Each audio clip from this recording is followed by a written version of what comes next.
ó dáa náà mo tún kí n káàbọ̀ sínú ìpàdé tòní, ìpàdé ọlọ́mọlé ọlọ́mọlú ọlọ́mọ orílẹ̀-èdè níbi tọmọdé ti mọ ọ̀wẹ̀ta tí ń bá gbà jẹun lábala lérèfé tá a mọ́ gbà ojú náà ni o. Ó ṣe ń kàyéfì inú mọ́tò láti ń yọjú lónìí lábá gan ní ọlọ́pàá yìí tí arákùnrin tí ọlọ́pàá ìdádúró tó ń fẹjọ́ rẹ̀ sùn wá. A ní kí ló dé, kí ló ṣe wá àti ẹ̀, kí ló fa ọ̀wọ̀hù láàrin ẹ̀yin méjèèjì olódò ń dúró ni. Ó béèrè ìwé lọ́wọ́ òun sì fún ní ìwé, ó ní kò rí kankan, ó transfer sáwọn akẹgbẹ́ rẹ̀, wọ́n rí nǹkan kan tán lè fi dóun dúró. Òun bá ń kọrin ẹ má dá mi dúró, orin Davido, èmi ọmọ bàbá olówó ní, ṣùgbọ́n inú bí òun ò sì rí fín, òun ò wá rude. Ó ní ló bá gan ni kọ́lọ̀ mọ́tò òun, ló bá rí kọ́lọ̀ tán kọ sórí pépà, ló bá ló yàtọ̀, ash ni ó wà lórí pépà ṣùgbọ́n grey ní mọ́tò rẹ̀. Ó bá dandan tó mọ̀ ní ọrùn o, ló bá lóun ó gbowó. Ó ní ṣùgbọ́n òun tóun ti ń lo gíláàsì kámẹ́rà tó ní gíláàsì irú ti so rẹ̀, ó lóun ká gbogbo ẹ̀ bóun ti fún lówó òun rábúrò òun rèé gbowó wa. Wọ́n ó sí ohun rẹ̀ sókè ní ìsìn, ṣùgbọ́n mo fẹ́ kẹ́ ẹ wojú rẹ̀ dáadáa in case wọ́n bá dé lọ́la, torí wọn ló ti gba pẹ́ńsàn tiẹ̀ náà, àwọn Nàìjíríà ló ti gba pẹ́ńsàn. Wọ́n ní kí àwọn ìjọba Nàìjíríà mọ̀ fún pẹ́ńsàn mọ́. Ó lè dé lọ́la kó ti bọ́ sọ ọlọ́pàá lẹ̀, kó náà ti rìtáyà, kó wá tún wá mọ̀ ṣe protest pé wọ́n jà wọ́n lówó, wọ́n fọ́n wọn lówó, wọ́n ní ó ti gba pẹ́ńsàn tiẹ̀ lójú títí òun ní Ọlọ́run ló mọ iye ọdún tó ti lò kó tó gba ìwọ̀nba star tó níyẹn léjìká rẹ̀. Gbogbo ó ti mọ lára, ó ti fi gbogbo ọdún gba rìbá. Ṣùgbọ́n àwọn ọlọ́pàá ti dáhùn, wọ́n lọ́wọ́ ti bà ẹ̀rí ń ka owó. Bí sálárì tán fún yín ò bá tẹ́ yín lọ́rùn, ẹ sì fi sí ọlọ́pàá lẹ̀, àbí wàhálà wà ń bẹ̀ ni. Yeah, so guys, I was stopped by a Nigerian policeman yesterday at Idimo.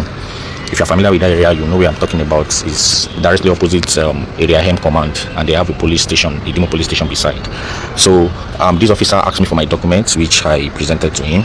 And after looking and checking, he called one of his colleagues and said they should check for him also, which they did.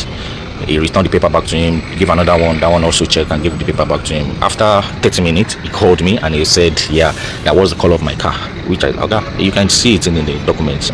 And we can both see it's ash color at the description of the document. He said no, that the color of my car is not ash, that it's gray.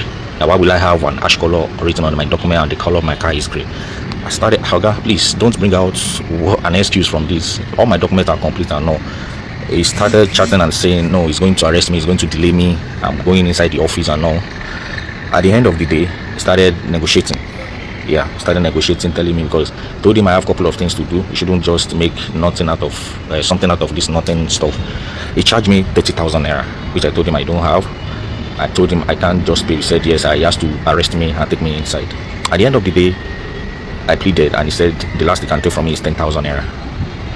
I told him this is the only money I have been trying to make just for today. I went out because of this 10,000. You want to take it away from me? He didn't even care. So I told my boy to withdraw the money for him before he released me to go. Ẹ wo ẹ rè invest sí di sunglass tó ní kámẹ́rà. Ẹ mọ̀ sí mọ̀ fi halẹ̀ mọ́ wọn, ẹ mọ̀ jẹ́ kán mọ̀ pé ń record. Ẹ má jẹ́ kán mọ̀. Bó bá mọ̀ pé ń record ní ìsìn kò ní tẹ́wọ́ gba owó yẹn, yóò sì ṣe driver in ṣùtà. Wọ́n lè gba mọ́tò lọ́wọ́ ẹ̀ fòṣù kan. In fact, ẹ mọ̀ bọ́n pariwo, ẹ̀yin nìkan lẹ mọ̀ pé ń record nígbà téèyàn ń ṣe movie ni. Ẹ jẹ́ wá kó ń bẹ́ẹ̀, ẹ jẹ́ sáré fi eléyìí tọ́ yín lẹ́nu wò, ṣùgbọ́n nínú àkójọpọ̀ ròyìn láti sáàfù yín ní full menu. Ara àwọn tẹ́ ń wò tán ń wọ́ lọ sí ilé ẹjọ́ yìí ní àwọn tán fẹ̀sùn kàn wípé àwọn coup plotter wọ́n fẹ́ gbàjọba lọ́wọ́ olódòdó. Mo níwọ̀ tó wà lórí wíṣíà, ìwọ náà mọ̀ sí. Mo sọ fún apọ́n kó bọ́ o, kì í sọ̀rọ̀ àkóbá o. Sórí kì í ṣe àwọn tó fẹ́ lọ gbébọn wọnú Aso Rock nìkan náà máa mú o. Sórí àwọn tán mọ̀ sí lásán, tán kàn gbọ́, tán sì sọ fúnjọba treasonable offence ni. Ǹjẹ́ jẹ́ mọ̀ wípé wọ́n ní lára àwọn electrician Aso Rock náà wà ń bẹ̀. In fact, àwọn tán ro kàn rò wípé wọ́n lè wà ń bẹ̀, mo ní ṣé ò sí kúkú nú wọn. Bẹ́ẹ̀ náà ni expert tá à ń gbé bọ̀, ó jẹ́ àmọ́ ó ní this is the first time tí wọ́n máa dá ẹjọ́ àwọn coup plotter tán máa gbé lọ sí ilé ẹjọ́ civilian pé ó yẹ kí akànsára sáré olódòdó tí wọ́n gbọ́ ẹkún àwọn ẹbí wọn.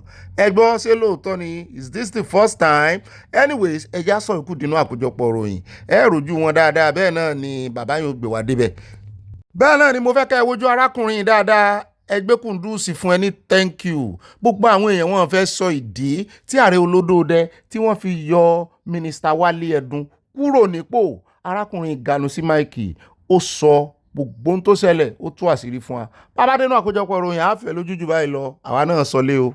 bẹ́ẹ̀ náà nínú àkójọpọ̀ ìròyìn lónìí àgbẹ̀yìndé ilé ẹjọ́ níbi tí àwọn olólùfẹ́ Rúfáì àtàwọn ìyèkan rẹ̀ àwọn olólùfẹ́ rẹ̀ tí wọ́n ti bú sígbe tí wọ́n ń sunkún wọ́n ń wami ẹkún mumu ní kílódé ọ̀fọ̀ sẹ́yìn ni wọ́n ní àwọn ẹ̀sìpẹ́ẹ̀tì kan rìlíìsì Rúfáì lónìí wọ́n rìlíìsì kí ló wá dé ó sì ti fi lálàá òun lálàá burúkú ló ṣẹ̀wọ̀n lọ ló ṣẹmọ́ lára o òun náà ló lálàá òun náà ló ṣẹmọ́ á fún yín ní kúlẹ̀kúlẹ̀ rẹ̀ bá a bá dénú àkójọpọ̀ ìròyìn ìdí tí wọ́n ṣe rìlíìsì ẹ̀ tán ṣe ń sunkún sábọ̀.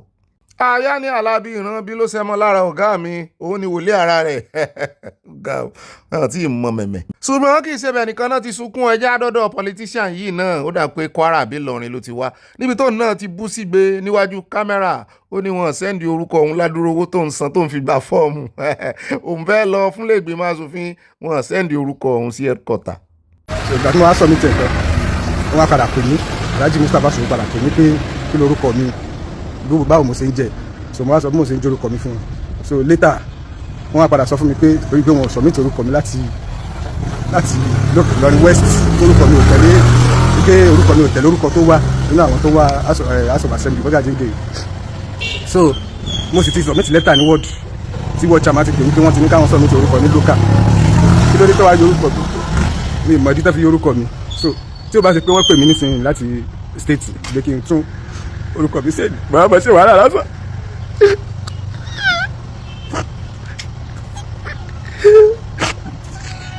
lórí pé mi lẹ́ni kankan wọ́n á yọ orúkọ mi láti wàhálà tí mo ṣe ìlú ẹgbẹ́.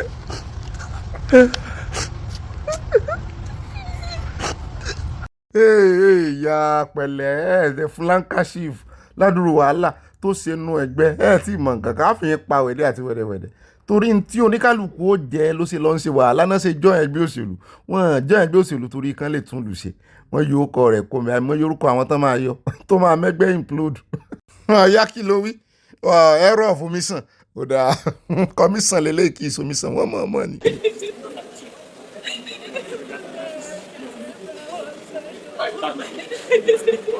ó ní àyàsó tó kan obìnrin náà ni eléyìí ló tún sunkún lẹ́bàá ògiri kí ló dé. ó ní ìkan lára àwọn ìyàwó àwọn tí wọ́n fẹ̀sùn kàn pé wọ́n fẹ́ gbàjọba lọ́wọ́ olódòdẹ ó ní ṣé ìyàwó ọmọ ológun lélẹ̀ ó ní rárá ó ní ìyàwó electrician tó ń sọ̀rọ̀ oṣù mẹ́fà rẹ̀ tó ń ti gbúrò rẹ̀ àyà àgbọ̀ díẹ̀ nú ọ̀rọ̀ rẹ̀ o gbogbo ẹ̀kọ́ ládùú òde o ó ti ń fi wá sí suspense jù yá gbọ́ díẹ̀ nú ọ̀rọ̀ rẹ̀. I'd love to know, how did your husband get involved? Once a go up, I did not see him. I was calling him. The number is not going through. I was so worried. I told my neighbor, my husband is not yet back for work. The next day we went to a working place. They said they don't even know what happened to him. Since they have been their office, all this one been going up and down. Because the children are asking me, where is daddy's coming back home? Mommy, where is daddy? I even thought to commit suicide to him. I said, I don't even know what to do. I never hear from him. Every present I keep calling him, the number is switched off. Is that yesterday's called me around 2 o'clock, say, honey, that will be taking us to court. I don't even know what is happening. It's not in line, it's another line. He used to call me yesterday. Since 6 months ago, we just hear from him. I never hear from him since 6 months until yesterday. bẹ́ẹ̀ náà ni lórí ẹjọ́ tí gbogbo ọmọ Nàìjíríà kì í mọ̀ ní gbogbo ayé tí wọ́n ń dúró dè ẹjọ́ PDP àti ẹjọ́ ADC tó wà ní iwájú Supreme Court wọ́n ti dá méjèèjì báyìí o wọ́n ní kán tó padà sí status quo wọ́n ó di ẹjọ́ tí àpékọ̀ dá ṣùgbọ́n àti ìmọ̀túnmọ̀ ẹ̀ ní ìsìn wọ́n àti ìdá ẹjọ́ gangan ṣùgbọ́n wọ́n uphold ẹjọ́ tí àpékọ̀ tún dá bóyá torí wípé ADC ti wá lọ ṣe convention ní ìsìn bóyá yóò kó bọ́ wọn ṣùgbọ́n àgbọ̀ lẹ́nu lọ́ọ̀yà torí kò tí ẹ̀ yé wa bó ṣe ń dá ẹjọ́ ní ìsìn wọ́n dá ẹjọ́ tí ò ní yé èèyàn èmi ò mọrú ẹjọ́ tó ń dá Nàìjíríà lẹ́nu jọ mẹ́ta wọ́n dájọ́ báyìí kò sí ní yé àwọn tó lẹ́jọ́ gan wọ́n wà mọ́ gbà bí ẹni gbàgbọ́ ọtí. ṣùgbọ́n ká tó gbọ́ lẹ́nu lọ́ọ̀yà ADC ẹ jẹ́ àkọ́kọ́ fún yín ní àbájáde ti ẹgbẹ́ PDP nítorí wọ́n sọ fún wọn wípé convention tán rèé ṣe ń bàdàn wọn ó remain nullified bẹ́ẹ̀ náà ni Turaki led faction àwọn ti apá Ṣèyí Mákindé wọ́n ní kó rè san 100 million naira nítorí wípé ó give false information case ẹ jẹ́ á lọ sọ́dọ̀ lọ́ọ̀yà ẹgbẹ́ ADC. And for the fact that all the major reliefs are against individuals who are not government agencies. So that was the basis of our appeal to the Court of Appeal. What Court of Appeal in its own wisdom struck out our appeal for want of competence, and we're in the Supreme Court. For the Supreme Court to intervene and make a finding that the Federal High Court has no decision to entertain the matter, being an internal affairs of the political party, because it is very clear that issues that borders on party governance, membership of the political party, and party leadership is beyond the jurisdiction of the Federal High Court. And the provision of Section 83 has also prohibited court from entertaining matters that borders on internal affairs of the party. So the Court of Appeal, in its own wisdom, struck out our appeal, but went ahead to make an order that was not satisfied by any of the parties, which is order to maintain status quo antebellum. And we're before the Supreme Court to say the Court of Appeal has no jurisdiction to have made that order, because one, it was not sought for. Two, the Federal High Court and even the Court of Appeal have no jurisdiction because it borders on internal affairs of the political party. And the order to go back to the Federal High Court for facilitated hearing, we also challenged it because why should we go back to a court that we know has no jurisdiction? And that's why we fought the Supreme Court. For the Supreme Court to invoke its general powers to take over the matter from the Federal High Court and dismiss it for the very fact and obvious fact that the Federal Court has no jurisdiction. And the Supreme Court, all the materials needed to do that is already before the Supreme Court. The original summons is before the Supreme Court. The Supreme Court has the power to take over the matter, step into the shoes of the Federal High Court, and dismiss the matter. And that's what we have urged on the Supreme Court, because issue of decision is vital. It can be raised at any time. We use this opportunity to thank the Supreme Court because they appreciate the urgency involved in this matter. By accelerating the hearing of this matter, if you are aware, we came here last week and today we are here and the appeal has been heard and judgment reserved. And the judgment can happen anytime as from tomorrow. So we commend the Supreme Court for what it has done.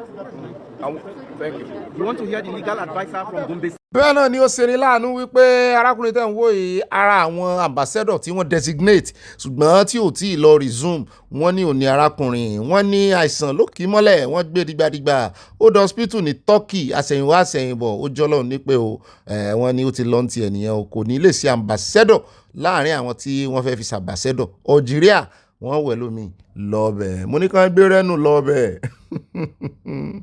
ó rẹ̀ yàtọ̀ iwájú o ẹjẹ́ asáré ṣe tribute kékeré kan fún Wáìkẹ́ Àjàó ẹ̀ ń bá mọ̀ dáadáa àwọn ọmọdé sí ò lè mọ̀ wọ́n àwọn jùjú maestro jùjú singari Àjàó ládé tọ́ sí ọba orin ọba ìlú bàbá ti dákẹ́ bàbá ti jọ́lọ́ ní pé o kọ́lọ̀ ń jọ́ kó bá wa dẹ̀lẹ̀ fẹ́ni rẹ o.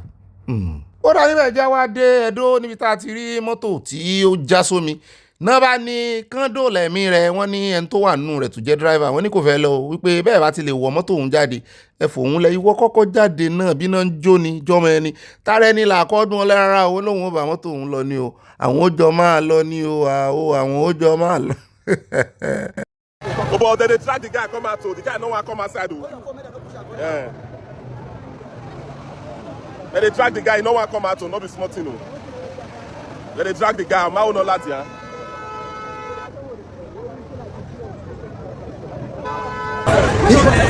Ikpo bawo JK you no go sell am you just to settle a problem you know and we know why he want that wọ́n máa mi tó bọ́ mẹ́tí o wọ́n máa mi tó bọ́ mẹ́tí JK ọwọ́ sandi fo ó rájá kò ń bẹ́ẹ̀ jáyà ní Benin Town níbi tí ìkànnú àwọn ọmọ wọn tí orúkọ rẹ̀ ń jẹ́ Evans Yọ́yọ̀ Ọ̀ṣúndé tí ó ti fi CCTV kámẹ́rà ilé rẹ̀ hàn wá wípé ẹ wá wo àwọn agbésùmọ̀mí òun ò sí ń lé ṣùgbọ́n òun wò wọ́n kámẹ́rà ká wọn bí wọ́n sì fẹ́ gain entrance wọlé òun pé bóun ṣe ń bá yín sọ̀rọ̀ yìí wọn bá mọ̀ bóun bẹ̀bẹ̀ ransom ni.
ààrẹ rí pé Nàìjíríà safe gan gbogbo bọ́n ṣe rìn lọ́rin bọ̀ aṣáàdúpẹ́ wọn jí wọn gbé o ṣùgbọ́n kò sí èèyàn kankan tó dá wọn lọ́wọ́ kọ́, wọ́n rí agbófinró kankan tó lè dẹ́rù bà wọ́n tó lè halẹ̀ mọ́ wọn. Já kó ń bẹ́ẹ̀ jẹ́ wá sáré dá sọ̀rọ̀ níbi tá a ti ń gbọ́ tán ní kò tán bí ò tán o, ààrẹ olódò dẹ́ni ẹ wá wo gbogbo ẹ̀yin ọ̀tá àwọn, gbogbo ẹ̀yin tẹ̀ ń fìtínà àwọn wípé gbogbo ẹ̀yin tẹ́ fẹ́ rán sáwọn rèé ìkọ̀ọ̀kan èjèèjì ni wọ́n wá ń kí àwọn sílé, wọ́n yọ wá o ṣùgbọ́n àwọn ò ní sọ̀tàn bá wa fún yín pèsè bẹ́ẹ̀ tẹ́ fẹ́ rán sáwọn rèé pé kó wá gbèjà yín, àwọn ò ní sọ̀tàn bá wa.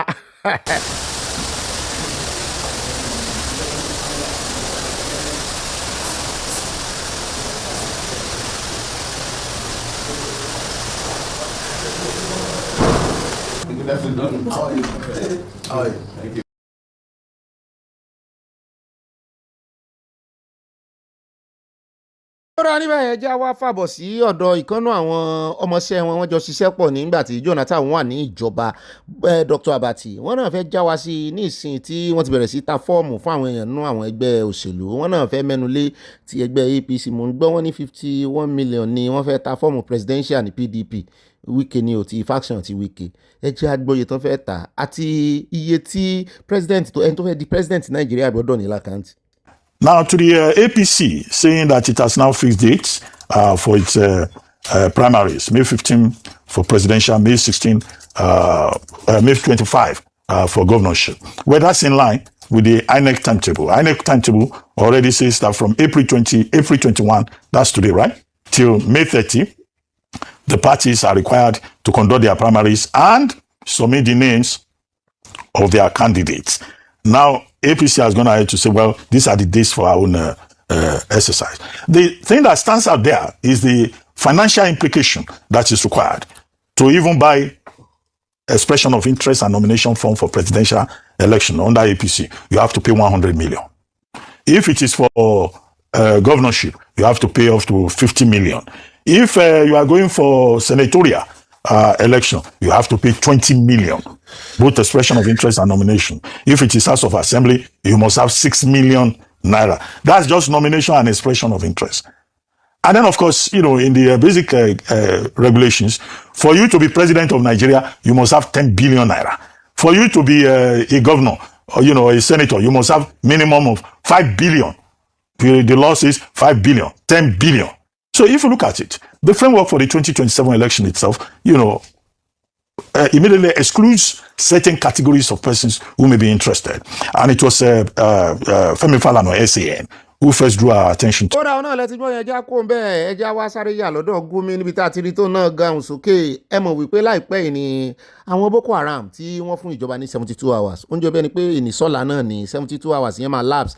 Tán ní tán bá tètè gbé ìgbésẹ̀ láti wá gba 400 and something. Ìyẹn àwọn ọmọ Nàìjíríà àti ọmọdé àtobìnrin ló pọ̀ jù nù wọn pé tán bá tètè wá gbà wọ́n lẹ̀ kán wá sanwó 6 billion làwọn ń béèrè fún lápapọ̀ pé in 72 hours àwọn ò sí wọn bọ́sẹ̀ ṣe sojú mi ò tiẹ̀ bọ́n calculate hours báyìí mi ò mọ iye tán ti nánu hours yẹn mi ò mọ iye tó ṣẹ́kù ṣùgbọ́n Ndume ganu sí máìkì lónìí ó ní ẹ̀yìn ìjọba lòún wà ìgbésẹ̀ tíjọba fẹ́ gbé ìgbésẹ̀ wo wá níjọba fẹ́ gbé ẹ gbọ́ lẹ́nu rẹ̀ ṣùgbọ́n bọ̀dà gómìnà ti wá sáré ganu sí máìkì nígbà tó ti gbọ́ wípé bọ́ìsì àwọn wọn ń béèrè owó lónìí náà bá ní kó ń bọ́n fẹnu sí ẹ mọ̀ as marketer wípé ṣe Gumi urges Nigerian government to consider dialogues in tackling terrorism. Ẹ gbọ́ àjẹkílànà àbí ọmọ kú lónìí ta ni òsà ìmọ̀ pàjẹ́ àná ló pọ̀ mọ́ ẹni jẹ́ àbá àsọ̀rọ̀ òjò kù ó dáa ẹ jẹ́ àsọ yòókù dínú àkójọpọ̀ ròyìn á gbọ́ lẹ́nu Ndume ìgbésẹ̀ tí ìjọba fẹ́ gbé bóyá yóò sọ fún wa bóyá yóò fọ̀rọ̀ sábẹ́ ahọ́n sọ. Ó dáa níbẹ̀ já sáré yà lọ́dọ̀ Pope níbi tá a ti gbọ́ wípé wọ́n sì wà ní tọ́ o African tour tán wá ó tiẹ̀ jẹ́ pé wọ́n ìyá Nàìjíríà ó yà àwọn èèyàn lẹ́nu ó ṣe wọ́n ń kàyéfì wò pé ẹ̀ ń bọ̀ lódìdí Áfíríkà bẹ́ẹ̀ báyìí dé Nàìjíríà tí ìdá Áfíríkà o wọ́n níbẹ̀ ni Pope ti wá ganu sí máìkì tí ó ń gbà àwọn youth Áfíríkà níyànjú yín àwọn ọ̀dọ́ langbalangba wípé ẹ má fi ọjọ́ ọ̀la yín ta fàlà ẹ má mọ sáré kiri ń tẹ̀ ń wá lọ Sókótó àpò Sókótó yín ló wà wípé ẹ ń gbọ́kàn kú ẹ mójú kúrò nípa jápa àmọ́ ìta ń sọ fún Pope pé jápa náà ń pè ó ní ẹ dúró ńlé kẹ ẹ tún lé yín ṣe ẹ tún ọ̀nà yín ṣe ẹ tún ìlú tiyín náà ṣe ẹ focus lórí bẹ́ẹ̀ ṣe acquire knowledge àti skill láti develop country yín. Pope ló sọ bẹ́ẹ̀ fún àwọn ọ̀dọ́ langbalangba Áfíríkà láwọn lè gbọ́ nítorí ẹ̀sán ní ké àwọn èèyàn yín náà lò débi tán wá balẹ̀ Áfíríkà jẹ́ so àwọn youth ni Ọlọ́run fẹ̀sán sí lára. kámà ní dún. Bẹ́ẹ̀ láti wá fún yín ní ọ́pdẹ́ẹ̀tì lórí ogun Iran àti Amẹ́ríkà, ibo ni wọ́n bá ọ̀rọ̀ dé, ṣé wọ́n ti gbà fúnra wọn ti gbà o. Bá àti ẹ̀sìn ń gbọ́ nísìn wọ́n ní láìpẹ́ láì jìnnà yìí ó fẹ́ ṣe bí ọwọ́ ọ̀sán ní àwọn ọmọ ológun Iran IRGC ni wọ́n bẹ̀rẹ̀ sí ju àdó olóró tó sì ń yìnbọn lu àwọn ọkọ̀ ojú omi láì fún wọn ní warning. Wọ́n ní wọn àti ẹ̀jẹ̀ kan mọ̀ wípé àwọn wà nítòsí, wọn náà kọjá àyè wọn wípé orí omi àwọn náà wà. Mo ní lórí wọ́tà tí Ọlọ́run dá fún gbogbo wa lẹ́yìn kílèmù lọ́rọ̀ kan wọ́n ní wọ́n ti ṣíìsì odidi ṣíìpù ńláńlá mẹ́ta sákàtà wọn wípé àwọn ò nídìí láti wọ́ọ̀nù wọn nítorí wípé Amẹ́ríkà náà blockade Strait of Hormuz pé sáwọn wà mọ́ wòran ni. Amẹ́ríkà látẹnu olórí wọn Trump, ìyẹn olórí orílẹ̀-èdè wọn, ti wá fún wọn ní ọjọ́ mẹ́ta pé ó pẹ́ jù ọjọ́ 3 days to 5 days pé tí wọn bá come to terms, tí wọn ò fọwọ́ síwé àlàáfíà wípé àlàáfíà tó ń rò pa àwọn gbádùn ní ìsìn yóò di fíafíà mọ́ wọn lọ́wọ́ o. Bẹ́ẹ̀ náà ni bá a ṣe ń gbọ́ wọn ní ẹni tó jẹ́ vice president Amẹ́ríkà wọ́n ní ó tún ti gba Pakistan lọ láti pàdé àwọn olórí Iran. Mo ní ta ló lórí Iran ta náà ń bá sọ̀rọ̀ ń bẹ̀ gan.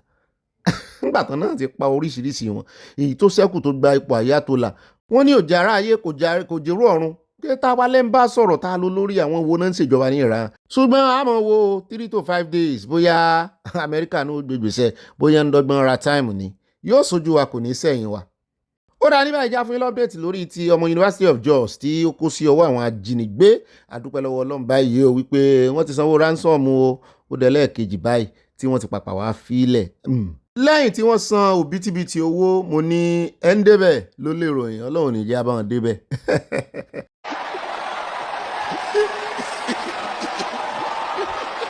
Èmi gan bú ẹ̀rìn rántí ẹ̀ ó yẹ kẹ́ rántí ẹ̀ náà boy tí autistic tán fún yàwó. Súnmọ́ ó ti fẹ́ gbégbèsè fún ọmọ mi tó jóbìnrin tó wà autistic ní ìpínlẹ̀ Rivers náà wà faraya wípé ó tó gẹ́ àṣejù tí ń wọ̀ wípé àwọn ọmọ tẹ̀ ń fi lọ́kọ anyhow yìí náà wọ́n ní right bó tẹ̀ jẹ́ pé special children ni wọ́n, ṣùgbọ́n wọ́n láwọn tó ń bá wọn ronú pé lóòótọ́ oore ló ń ṣe wọ́n, ṣùgbọ́n òfin ìjọba wà ń bẹ̀ tí ń bá wọn ronú o.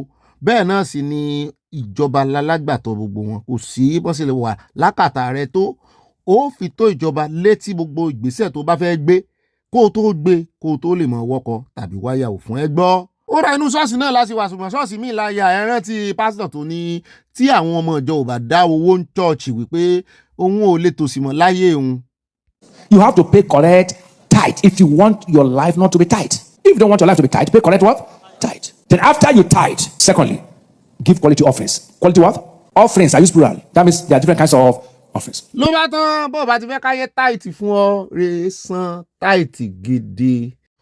Amnesty International just released an evaluation and assessment that since the inception of President Bola Ahmed Tinubu as President of the Federal Republic of Nigeria, over 10,000 Nigerians have lost their lives. Over 10,000 Nigerians. That is what Amnesty International gave. But we know that it's more than double that amount. Because in Benue alone, over 6,000 people have died within the time that President Bola Ahmed took over. That is statistics by Amnesty International.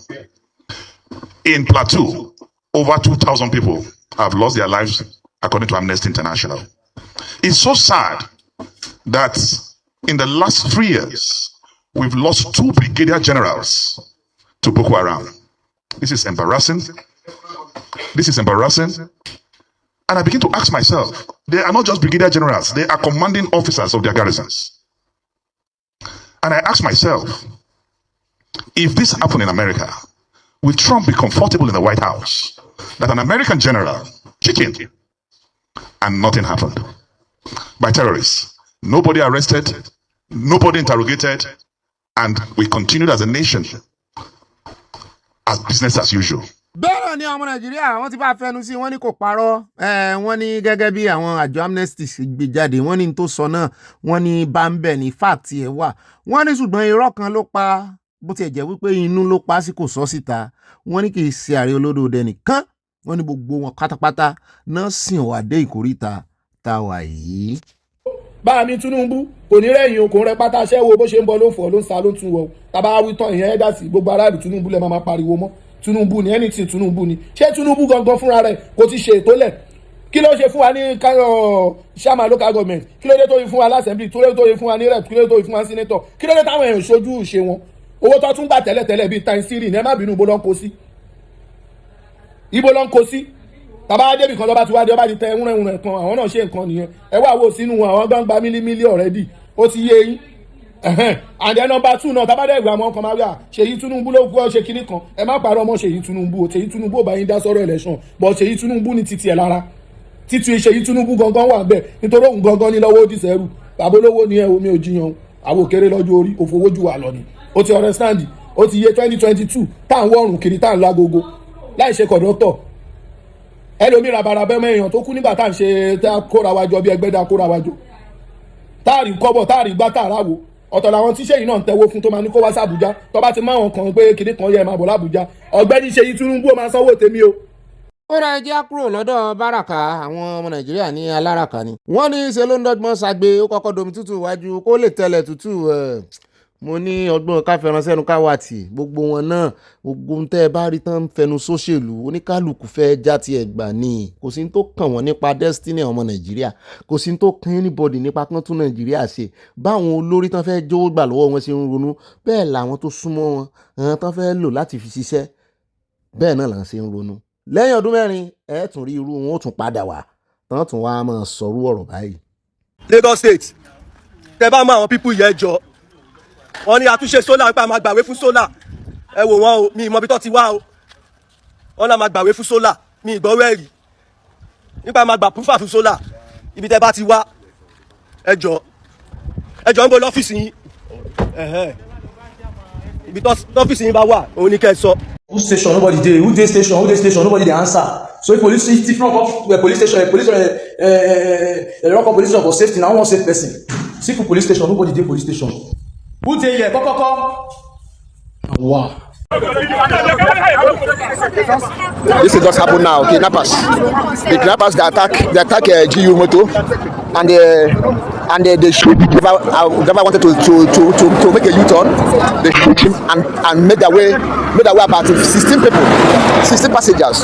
Even I myself, I entered the same GU. Yeah. So this is what happened today. Right now at we're almost to Bini. Almost to Bini. That's what we are now. So that is what happened. This is my driver. So we are here right now. The terrorists, the kidnappers. This is the vehicle I entered. This is my own vehicle I entered. So we missed. This man left us at where we went to eat before this thing happened. So we are here. This is the bush. They took the people to the bush. I thought this thing is a drama. I thought this is a movie. But today I saw it live. Happening live. You can see personnel. You can see the person.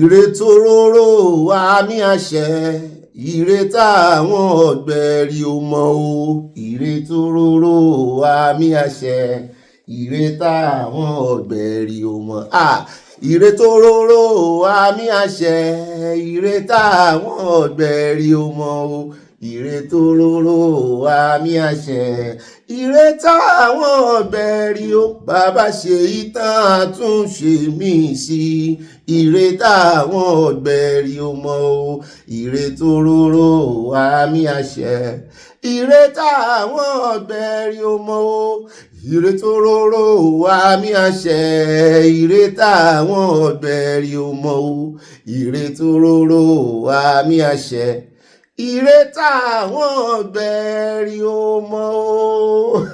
wọ́n mọ̀ wò mí ni wípé orin wo ló tún fi wọlé orin Ifá ni orin ìbílẹ̀ Ifá bó bá jówó gbé dákun màmá jòun gbé o àrò a kì í rajo ká màmá délé o àgbẹ̀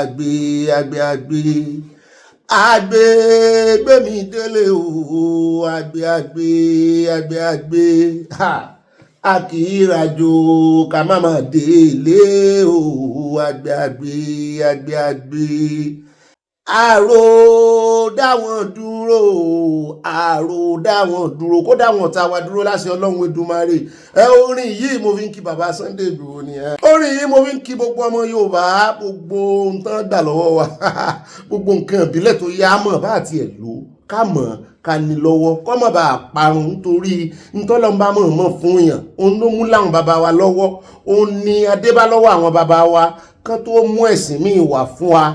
Tá a bá sọ ọ́ nù pátápátá tá a jùnú bẹ́yìn tí ẹ̀ lo nǹkan yóò ní kiri àìmọye nǹkan táwọn mọ̀mọ́ wa máa ń nílé pé ọdún kan ọdún méjì ọdún mẹ́ta wọ́n lè mọ̀ fún yín lò.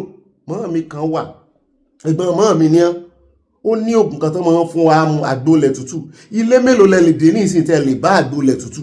Mo ti ẹ̀gbọ́n wọn ní ara tán fi ń ṣètò rẹ̀ tán fi ń pèlò rẹ̀ wọ́n ní ìtọ̀ màálù wà ń bẹ àgbólẹ̀ tútù oorun gbọ̀nàgbọ̀nà báyìí ní máa ń lù mú rí tí ìgbóná bá ṣe èèyàn débí kan tí ìrẹ̀wẹ̀sì mú èèyàn débí kan kékeré tẹ́ẹ̀tàn àmọ́ tán lè gbé lọ́wọ́ ti gbé kiri wọ́n ti lògùn ìwọ́n ti ṣe gbogbo ẹ̀ tán bá fún yín ní àgbólẹ̀ tútù mú bẹ́ẹ̀ ẹ́bì ni o kì í ṣàgbó téèyàn máa ń mu tí máa ń ṣiṣẹ́ lára o ẹ́bì ìbìkúbì àgbólẹ̀ tútù ń mọ̀ bọ́ sí wọ́n ṣe tọ̀dọ̀ yín ṣùgbọ́n lọ́dọ̀ ti wà tí ẹ̀gbọ́n mọ́ mi yẹn máa ṣe kọ́lọ́ máa fọ̀rún kẹwọn tán bá fún yín ní àgbólẹ̀ ojú wíńdò náà máa gbé sí a máa ń sá lọ́dọ̀ wọn ni wọ́n ti gbọ́ àgbólẹ̀ tútù báyìí àìfẹ́ lọ́dọ̀ wọn ṣùgbọ́n lórí bá a débẹ̀ á jẹ̀kọ ẹ̀kọ́ àtọ́bẹ̀ á jẹ tinú ẹran á jẹ gbogbo ẹ̀ torí ẹ̀ la máa ṣe lọ bẹ̀ ṣùgbọ́n bá ti di pé o ti mọ̀ pé yọ́ mu àgbólẹ̀ tútù kó sí dìgbà tó bá sì kìkan tó fún ọ lágbólẹ̀ tútù mu ó lè jẹ́ bí bàbá ṣe mọ́ dì wọ́ọ̀mù kékeré tán mọ́ dì wọ́ọ̀mù wa ó lè jẹ́ oṣù mẹ́ta ọ̀rẹ́ bẹ̀rẹ̀ mú ti ẹ̀ bọ̀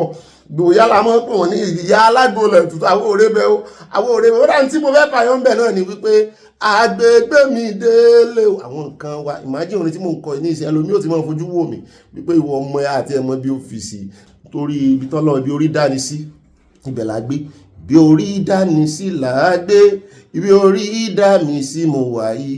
Ó dá ibà àgbẹ̀ tí ó gbére pàdé olókun alùkò gbére pàdé ọlọ́sà gbogbo sọ́mọ́rì tí mò ń gbìyànjú àti sọ náà ni wípé ẹ má jẹ́ àgbàgbé àṣà àti ìṣe wa ọ̀tọ̀ lẹ̀sìn ọ̀tọ̀ làṣà ṣùgbọ́n wọ́n wọnú ara wọn ni mi ò fagídí mú yín ẹ̀sìn tó bá wù ní kẹ́ ẹ ṣe ṣùgbọ́n àṣà a ní ìdí ẹ̀ gan àṣà sì yí wọnú ẹ̀sìn ni nítorí gbogbo ẹ̀ ti jọra wọn. Ẹ wá wò ṣé àṣà àwọn oníjàgídíjàgan lẹ fẹ́ gbà ní ìṣe ẹ rí pé ẹ̀kọ́ tí ń fojú múnú hàn lórí àwọn kìíní ṣé àwọn àṣà àtọ̀rìn wá sóun la fẹ́ mọ̀ dúró tì.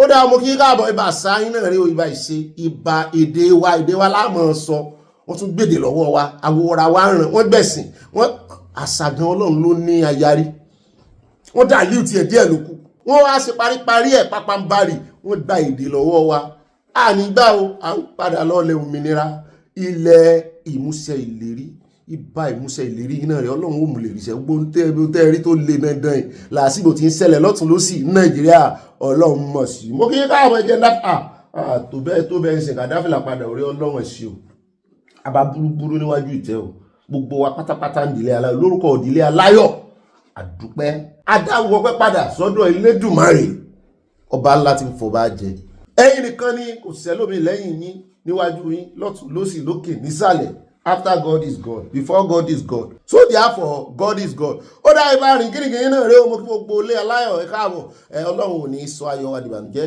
Ọlọ́run ò ní gbà káyọ̀ wa dìbànújẹ́ nínú ìdílé aláyọ̀ yìí ayọ̀ ń tiwa ayọ̀ náà láàmú rí lọ́jọ́ gbogbo. Ibà fayọ̀ kọ́ọ̀tì ẹ̀fà pọ́ọ̀tì ẹ̀yin náà rẹ o ibà rìn gírígírí tí kúmi àti kúyọ àdínkù ti báyọ̀ rí kú bẹ́ẹ̀ rìn dé bá. Ibà go straight to the point yín náà rẹ ẹja lọ tààràtàrà ká lọ àgbà táìmù ara wa torí wọ́n ní sàn láàrin ajé ní mú ní pẹ̀kọ̀rọ̀ bọ́ wa ti wá kófìrẹ́ tí ò rìn sàn pẹ̀lú rẹ ìwọ náà jọ má ṣe mistake rìn sàn pẹ̀lú rẹ o gbalé símọ́ náà tán kọ́ mọ́ bá gbalé símọ́ níyà ó lè yá náà mo ṣe ṣẹnu bẹ́ẹ̀. Èmi náà ń pè ní ibà confam ẹ̀kú tó sẹ́ndì ẹ̀ jọ mọ́ bá sẹ́ndì ìròyìn fògàn náà o ibà cowboy náà rẹ o mọ́ bá sẹ́ndì ẹ̀ dọ̀dọ̀ rẹ̀ yẹ̀ wò verify confam ẹ̀ tún rí confam ẹ̀ bọ́ bá ti wá sí dáadáa bọ́ bá ti wá rí wípé òótọ́ ní ìròyìn bá dé sẹ́ndì ẹ̀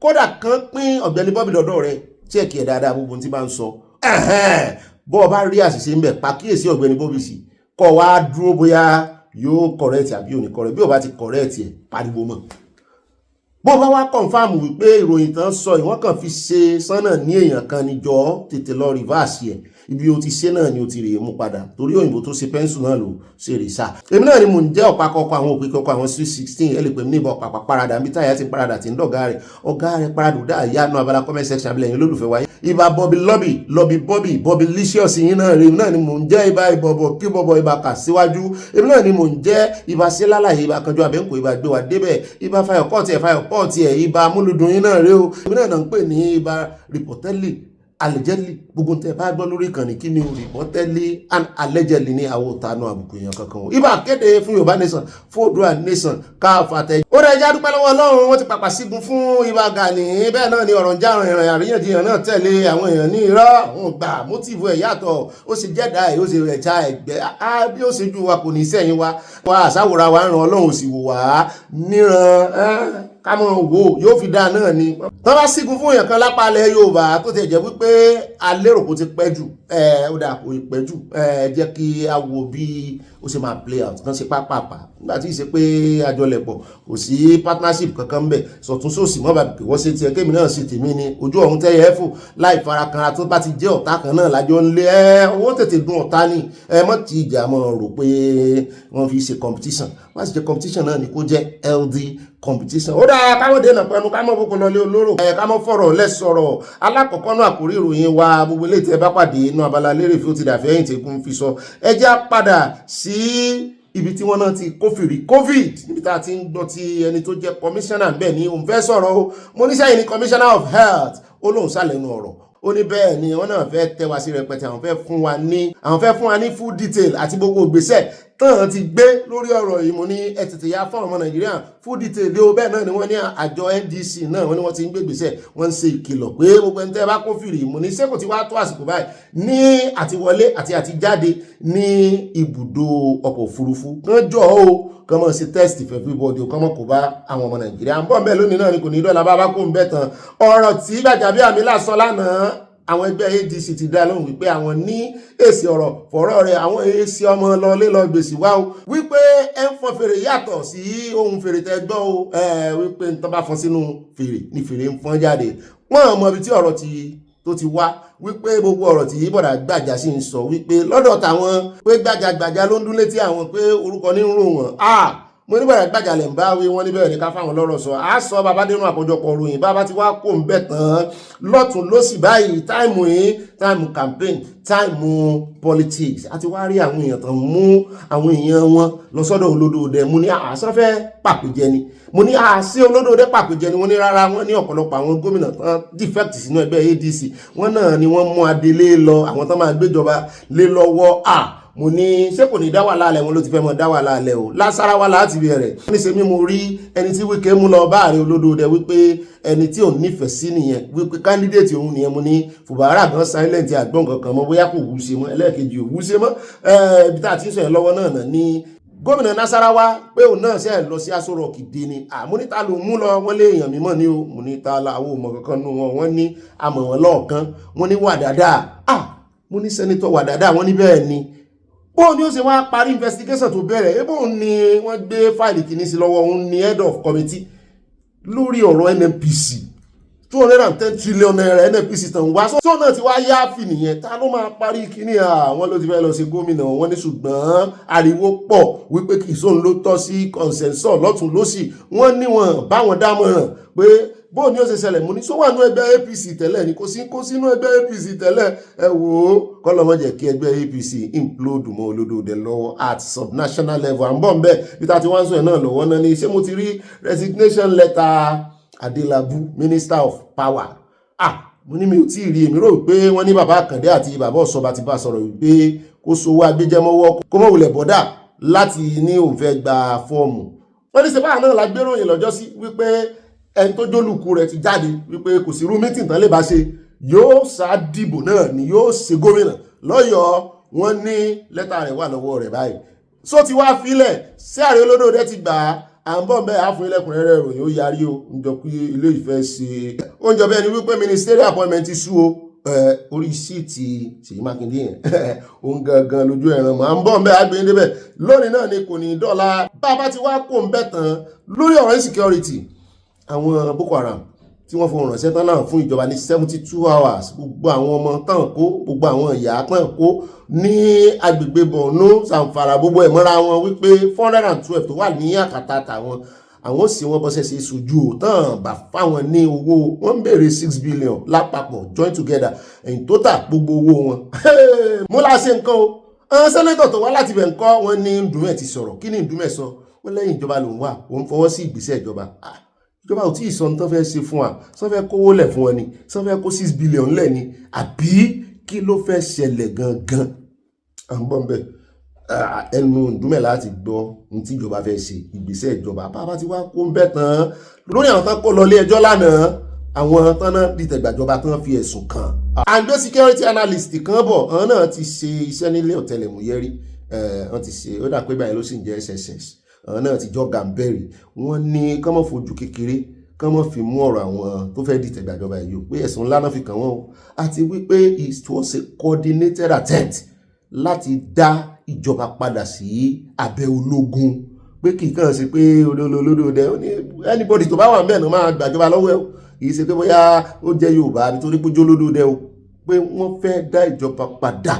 sí military rule God forbid bad thing à ń bọ̀ ń bẹ́ẹ̀ wọ́n láwọn á tẹ́ wa sí rẹpẹtẹ o ó sì dá ọ̀rọ̀ ti dé ilé ẹjọ́ bàbá ti wá kó ń bẹ́ tán à ń béèrè látànà àwọn kan pè mí wọ́n ní mo kàn gbé lórí kinní ni mi ò sọ nǹkan kan nípa bọ̀dà Wálé Edun pé mo kàn rọra mo ní lórí caption náà ìròyìn ni ọjọ́ ti lọ lánàá ìròyìn sì ti gùn débi tí mo gùn dé wọn ò tún fẹ́ fi kún mọ́ èmi náà mọ̀ dìlé ẹ̀ dùnní ni kí ló ṣẹlẹ̀ kí ló dé kí ló ṣẹlẹ̀ kí ló dé tán fi yọbọ̀ dá Wálé Edun tán fi yọbọ̀ dá Wálé tán fi yọbọ̀ dá Wálé Edun kí ló ṣẹlẹ̀ kí ló dé kí ló ṣẹlẹ̀ kí ló dé kí ló ṣẹlẹ̀ kí ló dé tán fi yọbọ̀ dá Wálé Edun tán fi yọbọ̀ dá Wálé Edun àyà ní sí mo rántí pé wọ́n sì kìlọ̀ jọ sí mo ní kì í ṣe sickness ara wọn ti yá kí ló ṣẹlẹ̀ gan sàn gbìyànjú ní àwọn opposition bá pariwo wọn ní sáwọn ò sọ wípé ààrẹ olódòdó náà mọ̀ pé wọ́n ṣe kíní dáadáa ẹni tó di òpómúlérò ẹkọ́nọ́mì ọrọ̀ ajé mú ni ẹni tó wà nídìí ọrọ̀ ajé ẹkọ́nọ́mì nìyẹn òun àti CBN governor wọ́n máa ń ṣiṣẹ́ pọ̀ ni minister of finance kì í mọ̀ ṣe kékeré kí ló dé kí ló ṣẹlẹ̀ ṣé wọ́n ṣe mistake ni sọ́kà nǹkan kan mọ́ ọ lọ́wọ́ ni à ń gbá wọn tọrọ yìí dáadáa ọmọ nǹkan kan tán fẹ́ sọ fún wa à ń bọ̀ ń bẹ̀ lónìí náà ni kò ní dọ́là bàbá tí wàá kó ń bẹ̀ tán á wà yà ní orí ọ̀rọ̀ Mẹ́tawálé wọ́n wà tó ti fẹ̀sùn mí kan Mẹ́tawálé congresswoman yẹn ó ní Mẹ́tawálé pé òun ó ló fẹ́ fún bribe òun ni ẹ̀sùn ńlá are you sure ṣó lẹ́rìí à ń bọ̀ bẹ́ẹ̀ bóyá òótọ́ ni bóyá rọ́ ni bóyá disclaim ẹ̀ bóyá ó disclaim ẹ̀ US lawmaker Kimberly Daniels ló fẹ̀sùn kan state minister of defence à ń bọ̀ bẹ́ẹ̀ á sọ̀rọ̀ tó kọ́ lẹ́kùnrẹ́rẹ́ bàbá tí wàá kó ń bẹ̀ tán ilé ìta fi káde abala àkórí ìròyìn ńlẹ̀ á dé ọ̀dọ̀ Ayatudeen presidential aspirant ADC ni mo ní ṣé ti ìdáyì àbí ti tẹ́lẹ̀ àwọn tó mọ̀ fẹ́ ṣe president mọ̀ pọ̀ gan ní ìsìn nínú ẹgbẹ́ ADC wọ́n ló ní wọ́n jí àǹtí ń gbé lọ fún ọdún mẹ́ta pé kàn tó rí gbà ó lo ọdún mẹ́ta ṣé Boko Haram ló jí ṣé Lakurawa ni Haúsá náà ní ẹ̀yin náà lè dá wàhálà lẹ̀ bóńbómú yín ló di ẹrù ọ̀ràn bóńbómú yín ló di ẹrù ọ̀ràn mo ti jẹ́ bóńbómú àwọn máa ṣe o mo ti sọ fún yín pé wọ́n jẹ́ àgbàgbé àṣà wa àti ṣe wa ẹ̀rẹ̀ ìgúgù a lè rí ìdúrà ẹ̀ lọ́wọ́ mú abala ti àkórí ìròyìn bàbá nínú àkójọpọ̀ ìròyìn assignment ní ẹjẹ́ àfiṣe ẹmọ́bìnú ní Bobby ò dẹ̀ sọ fún wa irọ́ àwọn ọmọ mi mọ̀ dáadáa ṣùgbọ́n ṣe rí àwọn aráàlú èbó kan wọ́n ti pẹ́ lu èbó wọn mọ bóńbóńbó ó yẹ jẹ́ àyà fọ́tò wa kí n dé fìlà padà wọ́n mi yẹ mi sí sàlá wọ́n ti mọ̀ pé mo ti fẹ́ ṣe àbòsí nù kọ́tì máa mi yẹ mi ègbè àwọn náà kọ́ mi nínú Abala Sanawole ẹ ṣe no space for Sharia in Yoruba land ẹ sọ pé no space for blasphemy law in Yoruba land kó wu ajá olúwo kó kan rí mọ́gi kó larí má pátá no space for blasphemy law in Yoruba land ẹ ṣe iye ẹ̀ ń wo sátidé tí ń yọ lábẹ́ Sunday èmi náà sẹ́rẹ̀ rí pé mo mọ̀ wọ aṣọ àyà ló múra fún mi o àṣírí tù aya ló múra fún mi o aya ló múra fún mi ó yá ẹwọ ẹyẹ ẹ sì pọ̀ ọ́ àfi kí mo tí mo fẹ́ sáré ìyá ní kí n lè gbọ́ wọlé àfi pàkà mo sì ní mo múra dáadáa. Ó dá alákọ̀ọ́kọ́ náà Abala Sanawole ẹjẹ́ àyà lórí àlá burúkú tí El-Rufai lá ó ti sẹ́mọ̀ lára o níbi ìgbẹ́jọ́ béèlì rẹ̀ bóyá wọ́n gba béèlì àbọ̀ ní gba béèlì iye owó tán gbélé. Wọ́n ní El-Rufai may miss ADC presidential primaries nítorí wípé wọ́n grant béèlì ẹ̀. Wọ́n ní ilé ẹjọ́ kan high court ní Kaduna yẹn lánàá lọ́jọ́ Tuesday wọ́n ní wọ́n ti pa á láṣẹ wípé the former Kaduna state governor Nasir El-Rufai should remain in custody of the Independent Corrupt Practices and Other Related Offences Commission pending a ruling on his bail application. Wọ́n ní mo rò pé wọ́n ti fún ní 200 million bail ní the trial judge. Wọ́n ní kéèsì mi lélẹ̀. Darius Kobo fixed the date week of June for ruling after listening to argument from both the prosecution and the defense on the bail request. With the development, the former governor may not participate in the activities leading to the presidential governorship and National Assembly primaries of the African Democratic Congress by the Independent National Electoral Commission timetable. Party primaries are to commence on April 23 and end by May 30, 2026. The ADC has yet to fix a date for its presidential primary as the David Mark-led faction and the Nafiu Bala-led faction battle at the Supreme Court over the party's authentic leadership. Ibẹ̀ náà lọ̀rọ̀ ti jẹyọ tán ni ẹ mọ́ da ẹgbẹ́ wọn rú lánàá wọn náà lésì fún àbọ̀nù àkójọpọ̀ ròyìn. The anti-graft agency had earlier amended the charge, leaving the former governor as the sole defendant before the Kaduna State High Court. A federal high court earlier granted the former governor 200 million bail with additional conditions. At the resumed hearing on Tuesday, proceedings were dominated by arguments on the defendant's application bail. Counsel for the ICPC opposed the application, arguing that granting bail could undermine ongoing investigation, alleging that the defendant might interfere with the witness or evidence. However, the court declined to deliver an immediate ruling, instead ordering that El-Rufai be remanded in ICPC custody pending its decision. Give it, please.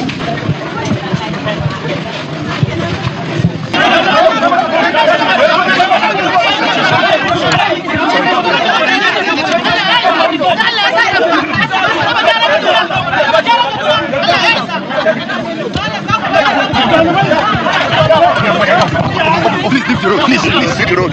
Don't push us. Kana canza kai takara kuma sai ka samu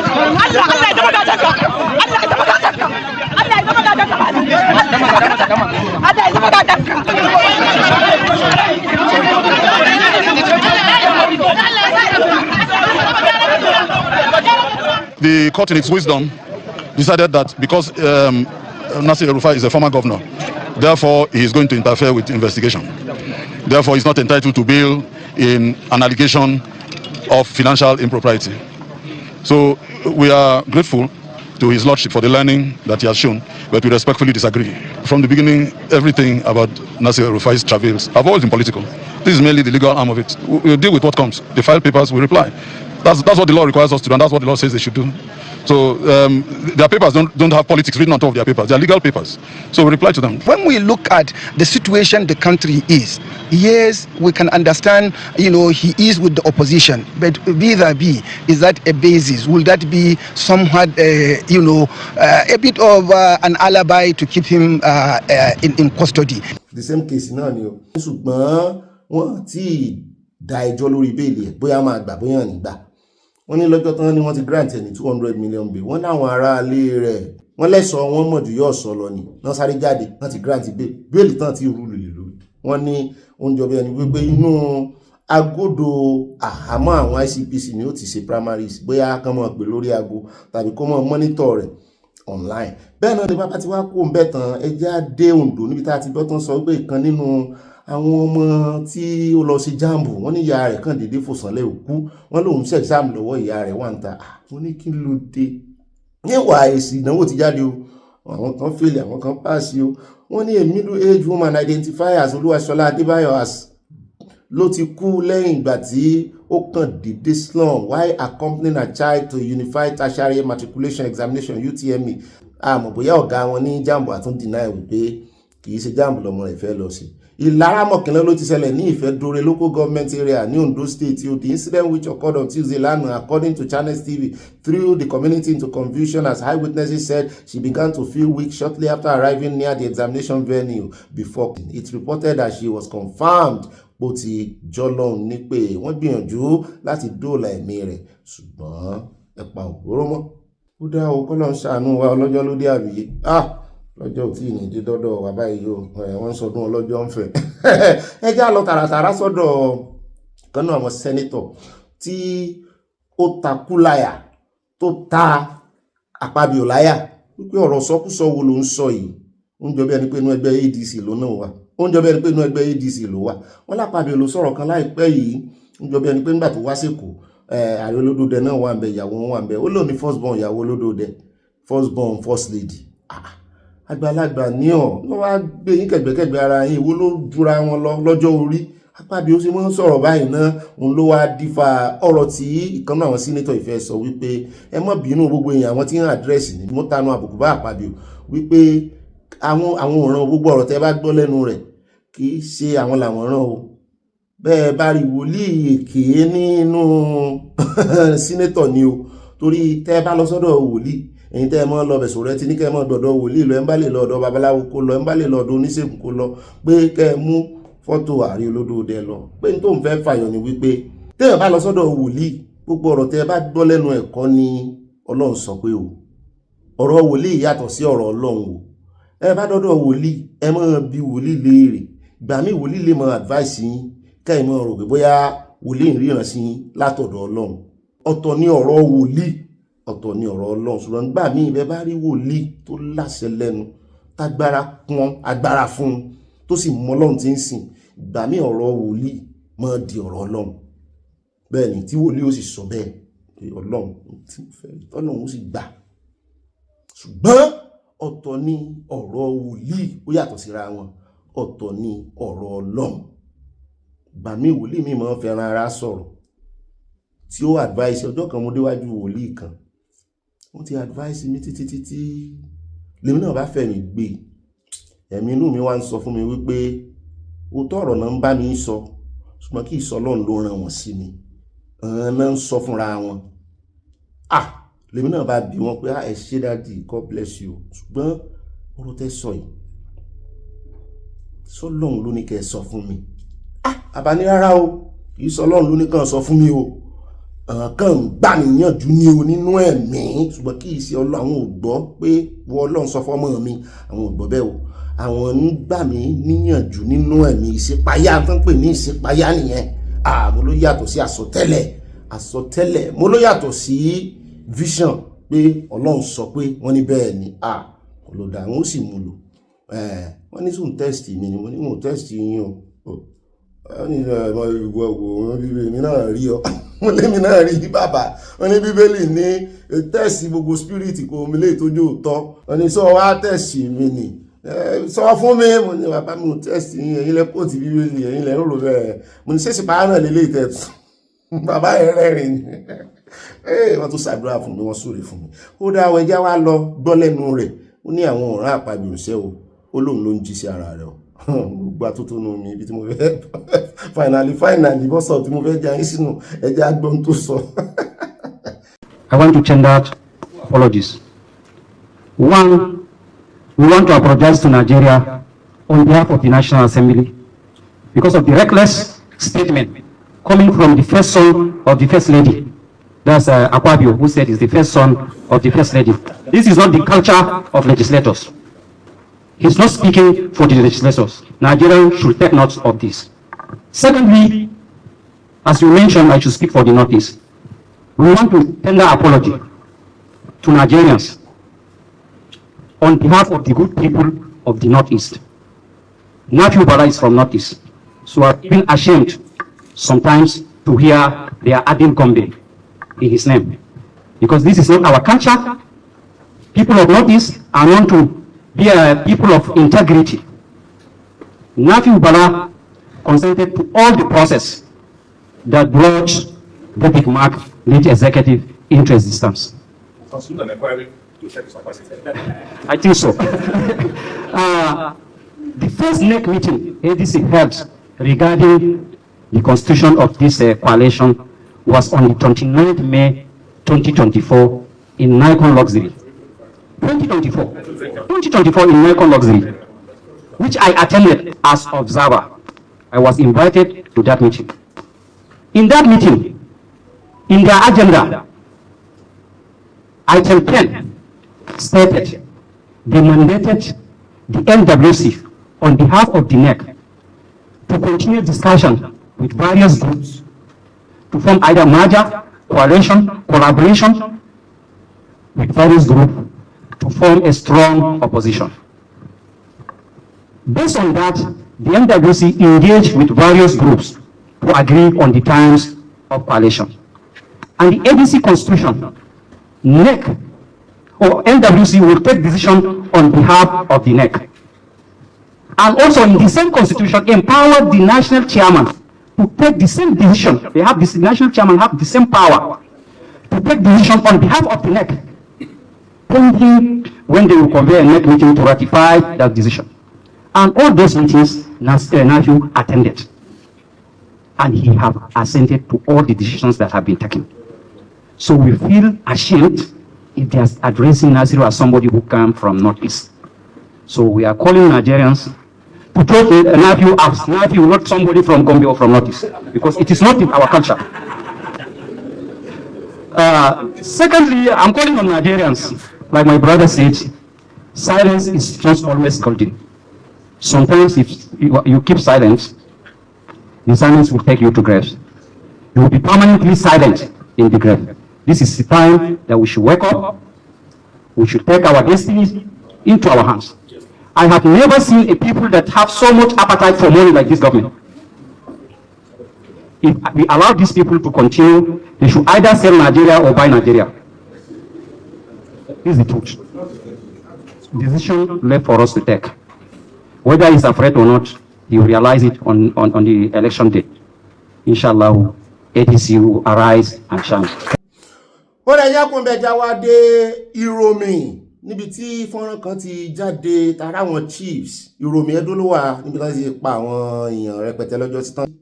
Ẹ ti gbàgbé táwọn ará Ìròmì náà after ọ̀sẹ̀ kan àbí méjì tán náà dá padà wo bàbá Ìjẹ̀bú tán pa àwọn Fúlàní kan lọ tán ní ọdẹ ni wọ́n tán sun wọ́n ná ẹ ti rántí tí àwọn ará Kaduna wá ń bínú pé ọdẹ ni wọ́n tó gbé gómìnà wọn lóhùn gbígbọ́n tó gbé lọ tó rọrùn tó ń rè bẹ́bẹ̀ ní Kaduna lọ́jọ́ sí mo fẹ́ kó lè yá ni.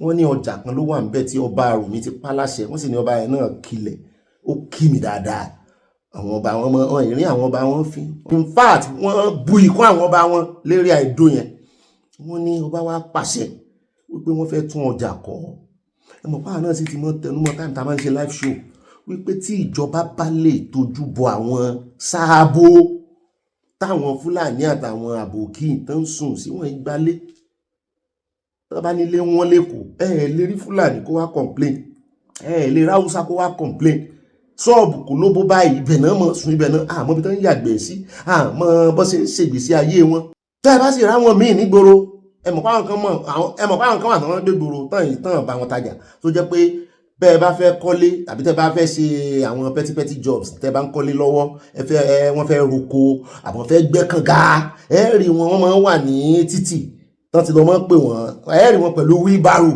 wọ́n mọ́ pé bọ́ làwọn yẹn náà ń sùn kò sí èyí tó ń gbalé sí ìgboro nu wọn wọ́n mọ́ gbára wọn sílé ni tẹ́ bá wá rélé èyí tó wà ń gbòòrò bóyá ń ṣiṣẹ́ migad tó ń ta tó ní kíní kúbíkù kékeré yẹn tán mọ́ ti ta nǹkan tí ó ń sọlé rí pé tó bá ẹ̀yin tẹ́ nílé gan ní mọ̀ pé ẹ̀yin gbàlejò ooru àfi bẹ́ẹ̀ bá jáde lóru bẹ́ẹ̀ ń ṣe náà fi tàbí kẹ̀kan yọjú ń ta lẹ́rìí àwọn èèyàn kan tẹ́níjọ́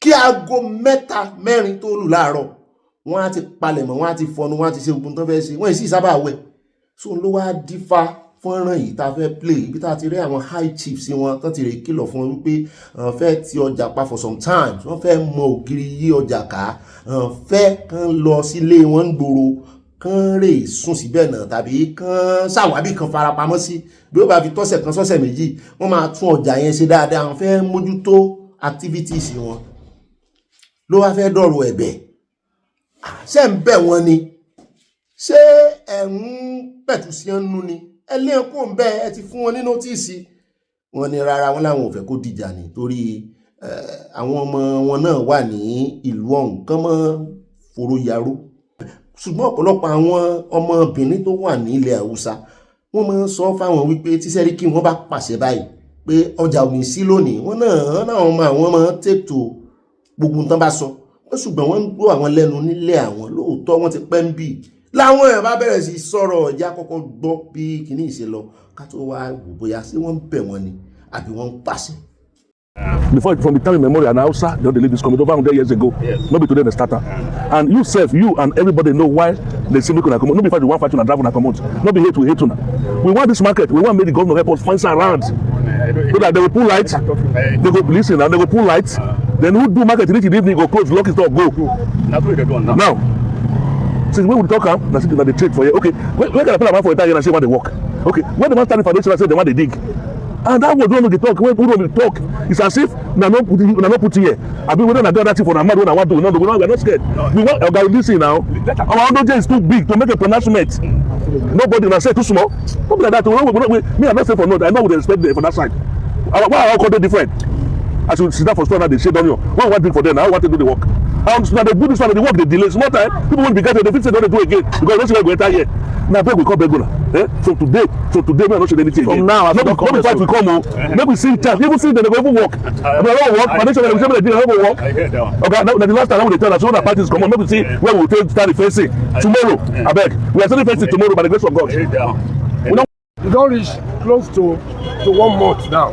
When Zyking say make them close the whole market, say governor won't come fence market. So because they won't fence market, the thing affect here. It affect J5 Park. It affect Tipa Park. Everywhere now it affect. But since all this time, we no one come out and it no good. Zyking say make them lock shop. Sẹ́ríkì when they do una place for none. If you say make una lock market, una no go lock am. Una no go lock am. Say yes, una go lock am now. So they say make them lock market, make them fence am. Nobody get right to stay market again. So we come beg una for the last. No be beg. We don't beg. Come tell una for the last time. As from today, after today, Mona listen. After today, make una not open this market again. Make everybody lock market and order from our Royal Highness, our Zyking, the Olojo of Uromi. And the governor. Then talk am. Then the governor. Now waiting support. Ekpoma as we dey talk now, that they destroy Ekpoma market. So make una not let them come destroy our own market. As Zyking give instruction, make them lock am. Make them obey. Lock the market and leave. There's other person that fit do business. Come say una come back again. Una go come back. If you are not doing like that, problem go come. I mean, I like going and they run up and down. So respect yourself. Make it no wrong. No wrong. Respect yourself. Lock store. Just lock up. Come on. If you get another place where you want to do business, go there. Go to do business first. Una remember when they close that market? Una remember, Abi? Some of una when they do room in that time when they close that market, una not there yet. Share when they lock that market, now we come here. Abi? So as I say, make we lock here, now make we lock her now. They say make they lock here, lock that market, lock the other one. Make we obey. Now the last time when we don't come back to again. Because if I no listen, before una know, caterpillar go come, they destroy everything. So it good make you listen instead one I go destroy here. People spend money here, so people when no get store here, they no go gree come out. Ó dá ọ̀nà rẹ̀ ti rí yẹn o ọ̀pọ̀lọpọ̀ àwọn ọmọ Rome àti gbogbo àwọn environs wọn pàápàá jùlọ àwọn ọmọ Edo wọ́n sọ̀rọ̀ wọn láwọn sífù yìí wọ́n náà ń bẹ̀ wọ́n ní ẹsẹ̀ máa bẹ̀ wọ́n wípé àṣẹ lọ́ba wọn pa ọba ìdábàá ẹ̀sárì kan nù wọn náà tó sọ wípé àwọn ò bẹ̀bẹ̀ o ṣùgbọ́n alákọ̀ọ́kọ́ yẹn òun náà rọra fi ẹ̀rọ wẹ̀lẹ̀ sí lọ́dọ̀ bẹ́ẹ̀ mi sì rí ọ̀rọ̀ yẹn wọ́n kọ́kọ́ fẹ́ domi tútù wájú ni wọ́n kọ́kọ́ fẹ́ tì wọ́n torí wọ́n sọ pé last warning náà làwọn fún wọn yẹn wọ́n ní kò ní ìdìmú níwọ̀n fẹ́ fìjà sí ni ṣùgbọ́n wọ́n ti make statement wọn náà ṣùgbọ́n mo wá wò pé gbogbo làwọn Haúsá àwọn Fúlàní náà wá di gbòó náà wá di bàbàrà rí bí yẹn náà ṣe dúró tó bí ẹni tó mú mi ẹwà kò tiẹ̀ fẹ́ fún wọn lọ́rọ̀ sọ gan ó fẹ́ sọ̀rọ̀ ṣé ẹ rí mentality àwọn ará bíi àtàwùsá àti Fúlàní wọn yàtọ̀ ní wípé ibi tí wọ́n bá ti fà wọn pé ẹ dúró síbi àwọn làwọn níbẹ̀ kó tó ń jẹ́ lease wọ́n lease ibẹ̀ fún wọn kò sínú kàlẹ́ndà wọn kàlẹ́ndà orí wọn kò sí mbẹ̀ ṣùgbọ́n ká tó wá kó bẹ́ẹ̀ náà tún ti pè wá wípé ká wá gbéròyìn eléyìí o wípé tọkọtaya kan nínú igbó wọn láwọn Fúlàní náà lọ kidnap wọn ṣùgbọ́n nǹkan kan ò ṣe wọn wọ́n ti negotiate wọ́n ti ń kó wọn wọnú igbó lọ wọn àti ìdí destination wọn nínú igbó wọ́n sì ti ń fẹ́ mọ́ gba nọ́mbà wọn wípé ẹ tètè mọ́ pé àwọn ẹbí yín o wọn mọ̀ wípé àwọn ọlọ́pàá náà pàápàá torí ẹ̀ láti sọ wípé tán bá ti pé distress call káwọn ọlọ́pàá mọ̀ tètè dìde wọ́n ní wọn dé destination wọn tán fi ká wọn mọ́ ṣùgbọ́n wọ́n fẹsẹ̀ fẹ́ wọ́n rí àwọn tọkọtaya gbà wálé ẹ bá ń tẹ̀sí ẹja gbọ́ lẹ́nu.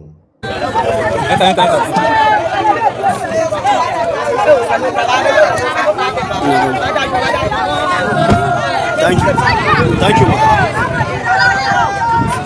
Thank you. Thank you. Thank you. Thank you. Undiscovered for here. As you see them now, we run. Nah, kidnapper. Now then they disturb us for fun. So as we dey root garden, now we see them. We can't run, come out. As I dey run, come out. Now I come meet una for road. Can't tell una say una come rescue us. Say then they disturb us for inside bush. Una come still rescue am. Carry am come from where be. We were kidnapped in the forest. Quick intervention of our men and the support of the military. We were able to rescue the husband and wife and chase the kidnappers away. So our men, they are lost in the bush doing a bush combing. I always thank the military too. But anytime they are going to the forest, they call the police or call the military and they go with them. So our men were ready to work to make sure the forest is safe for people. Ó dà ní ìrìjì báyìí lọ́nà abala àkòrí ìròyìn àti Sanawole ní pápápá ẹja transfer sọ́dọ̀ àyà káyà gba adébẹ̀nù abala ẹ̀yìn olólùfẹ́ ọ̀ká gbóhùn yín sókè àyà pápápá ni o ṣe ní òdòdó yìí bí wọ́n ṣe fàájì fẹ́ẹ́fẹ́ fàájì nìkan ni wọ́n ṣe sí ní. Ó yá àyà gbéranlẹ̀ òdìdé o wọ́n mọ̀ retí yín. Mo tún kí wa káàbọ̀ sínú abala ẹ̀yìn olólùfẹ́ abala comment section. Mọ́ mi Mutolani Martins. Wọ́n ní did I just make the first to comment today? Bẹ́ẹ̀ ni you are the first to comment. Ìyànà yẹn nítorí tí YouTube ṣe fún àǹjẹta. Mo mọ̀ fi sí streaming ni. N ò kọ́kọ́ stream ẹ̀ n ò fi sí calm down.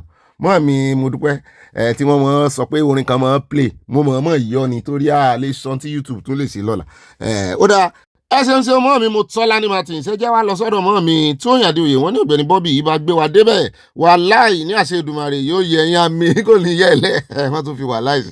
Àti ambassadọ àyà tí a ò lágbára Ọlọ́run àti àwọn alálẹ̀ nílẹ̀ Yorùbá tí a kò ní bá mi yẹ Àyàtọ́lá àti àwọn sàbẹ̀ rẹ̀ ire o Yorùbá nation ogun àwọn tẹ lọ́ọ̀sì àti nǹkan ọ̀panu sàbẹ̀ rẹ̀ náà ń dalẹ̀ ẹ̀rú náà ń da àlàáfíà Nàìjíríà rú ẹ já lọ tààràtààrà sọ̀rọ̀ mọ́ mi Grace Olùṣòótọ́ wọ́n ní ìyà jíjẹ lórí ọmọ pọ̀ jù kí àwọn eléré ibú kan dé lójijì tí à ń pè ní ajínigbé agbésùnmọ̀mí àti wọ́n ní ìyà tí òbí ń jẹ lórí ọmọ àkókò ìbímọ àwọn máa ń pẹ́ gidigidi gan ni nítorí ìbẹ́kùn ni mo máa ń fi bímọ mọ́ mi abiyamọ tòótọ́ mi ìmọ̀ tí ń jẹ́ ìbẹ́kùn pẹ̀lú ìnira tó pọ̀ ká tó fún ọmọ ní ọmú àìsùn òru gbígbé ọmọ lọ fún abẹ́rẹ́ àjẹsára fún odidi ọdún kan gbáko abẹ́rẹ́ àwọn wèrè kan wá dé wọn láwọn ń jí ọmọ gbé lọ. Mọ́mi Rafiat Yuwa wí wọ́n ní hope they are practicing the new rules and regulations that the new senior officer told the citizens crimes and corruption have to stop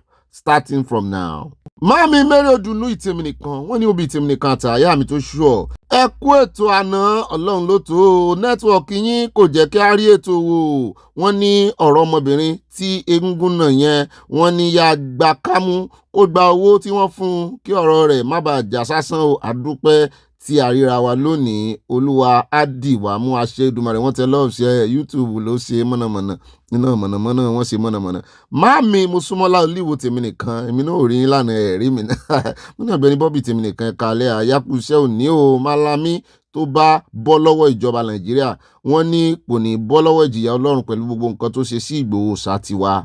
Máàmi àní mo kà lé ní èjì ẹ̀ta àwọn tí wọ́n fìyà jẹ Ìgbòho wọ́n ti ń jìyà báyìí wọ́n ń jẹ ìwé ìyámọ́ bẹ́ẹ̀ náà ni wọ́n tẹ lọ́ọ̀sì àti nǹkan panu Ìbà Gani àti Aláàfin ẹ ṣayé eré o wọ́n ní ojú ń bá yín lọ o mo rí nǹkan panu tẹ́ fi ránṣẹ́ sí mi mọ́ mi àtàyà àyà wá rí ibẹ̀ pẹ́nápò yìí kó fi ṣe fújù sí ni o àní jẹ́bà ń wòrọ̀ òwe yá lọ sọ́dọ̀ mọ́ mi lecturer mi Fatima Abubakar wọ́n ní SBA master Ọlọ́run ní master gbogbo wa ibà ìfẹsowápọ̀ ẹ̀ka ọ̀rọ̀ sà wọ́n wá fi ire bánú ní ti ọmọ Yorùbá wọ́n ní ẹ máa gbó àṣẹ wàá ẹ máa tọ́ o àṣẹ wàá ẹ máa fèrègì jóbi láṣẹ Olúwa mímọ́ àṣẹ wọn tẹ́sítà sí mi ẹ̀rí ayé wa bí ní Nàìjíríà fagídíjayé là ń ṣe ní Nàìjíríà o a ò tún ní ìfàyàbalẹ̀ Oòduà country tètè dé o Ọlọ́run ó fi gbogbo alọ́kàn balẹ̀ bá mi fọlọ́run sọ́ta nímọ̀lá wọn ní bọ́bí bá mi mùn jẹ́ Aláàfin kí ló dé tí Aláàfin kò ṣígun fún Gani Adams nígbà tí Sunday Igboho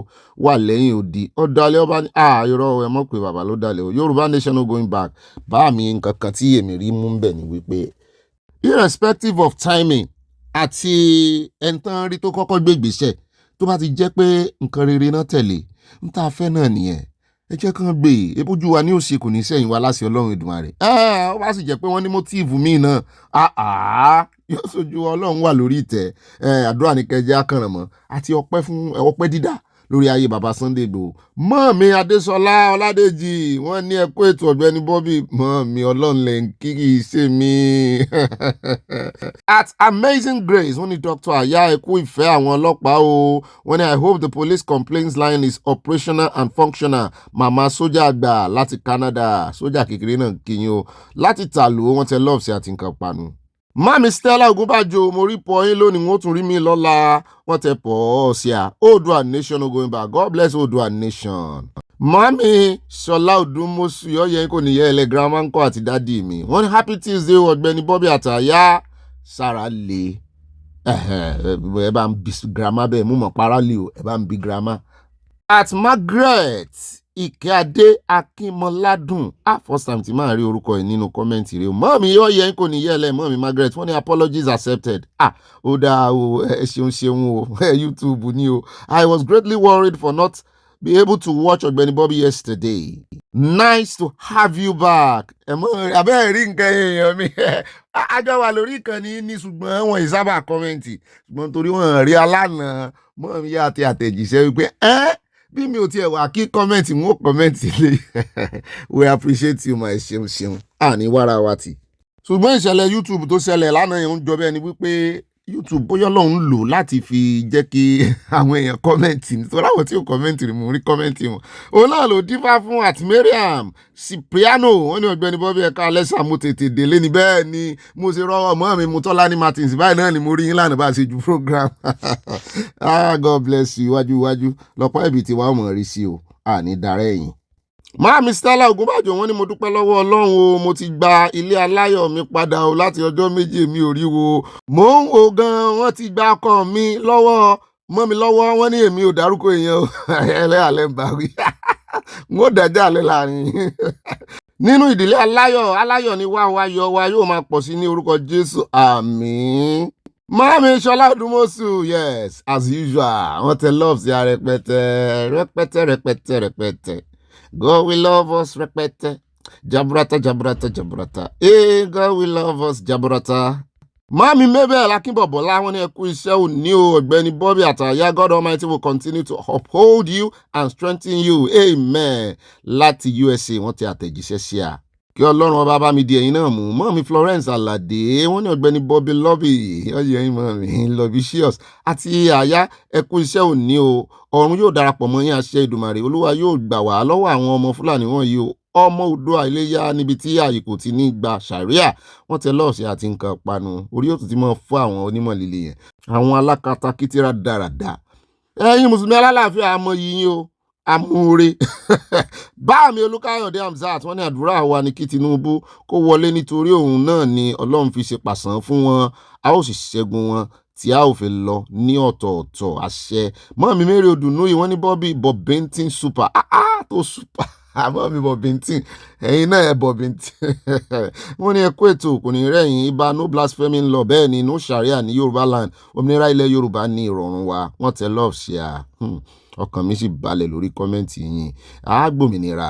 Máàmí Yẹmí Ìgè wọ́n ní ibi rere lòkè yìí ń gbé wá rè ibi rere lòkè yìí ń gbé wá rè ló ń gbé wá gbà o wọ́n tẹ love ṣe àti nǹkan panu mọ́mí tó kọ́ mi lábòsí rè ọ̀dọ̀ wọn ni mo ti lẹ́jọ́ ni mo ti gbòmìnira ẹ jẹ́ àtẹ̀wájú ẹ jẹ́ àdọ́dọ̀ mọ́ mi Ajékẹ́mi Balógun Chief Ìyámùkún ní òbí tí a bá ti gba orílẹ̀-èdè wa Yorùbá ló máa jẹ́ èdè wa bẹ́ẹ̀ ni ẹnikẹ́ni tó bá fẹ́ bá wa gbé gbọ́dọ̀ lọ kọ́ èdè wa ló bá parí ó parí ẹ jẹ́ a lọ sọ́dọ̀ bá mi Fikayo Victor wọ́n ní òjò ń rọ̀ ṣeré nínú ilé má wọnú òjò kí aṣọ rẹ má bàa tútù kí òtútù má bàa mú ẹ o òtútù mú wọn lọ́yọ̀ọ́ ẹ wá wo tí bá mi tún gúnlẹ̀ ṣe ó lè jẹ́ àdọ́dọ̀ mọ́ mi Olúfúnkẹ́ Fájimólú news wọ́n ní Ọ̀wọ́ Adé ti ṣẹ́gun fún Gani Adams láti ṣe security Ọ̀yọ́ kí wọ́n ṣe tiwọn lọ́tọ̀ọ̀tọ̀ kí Ìgbòho ṣe security ilẹ̀ Yorùbá gbogbo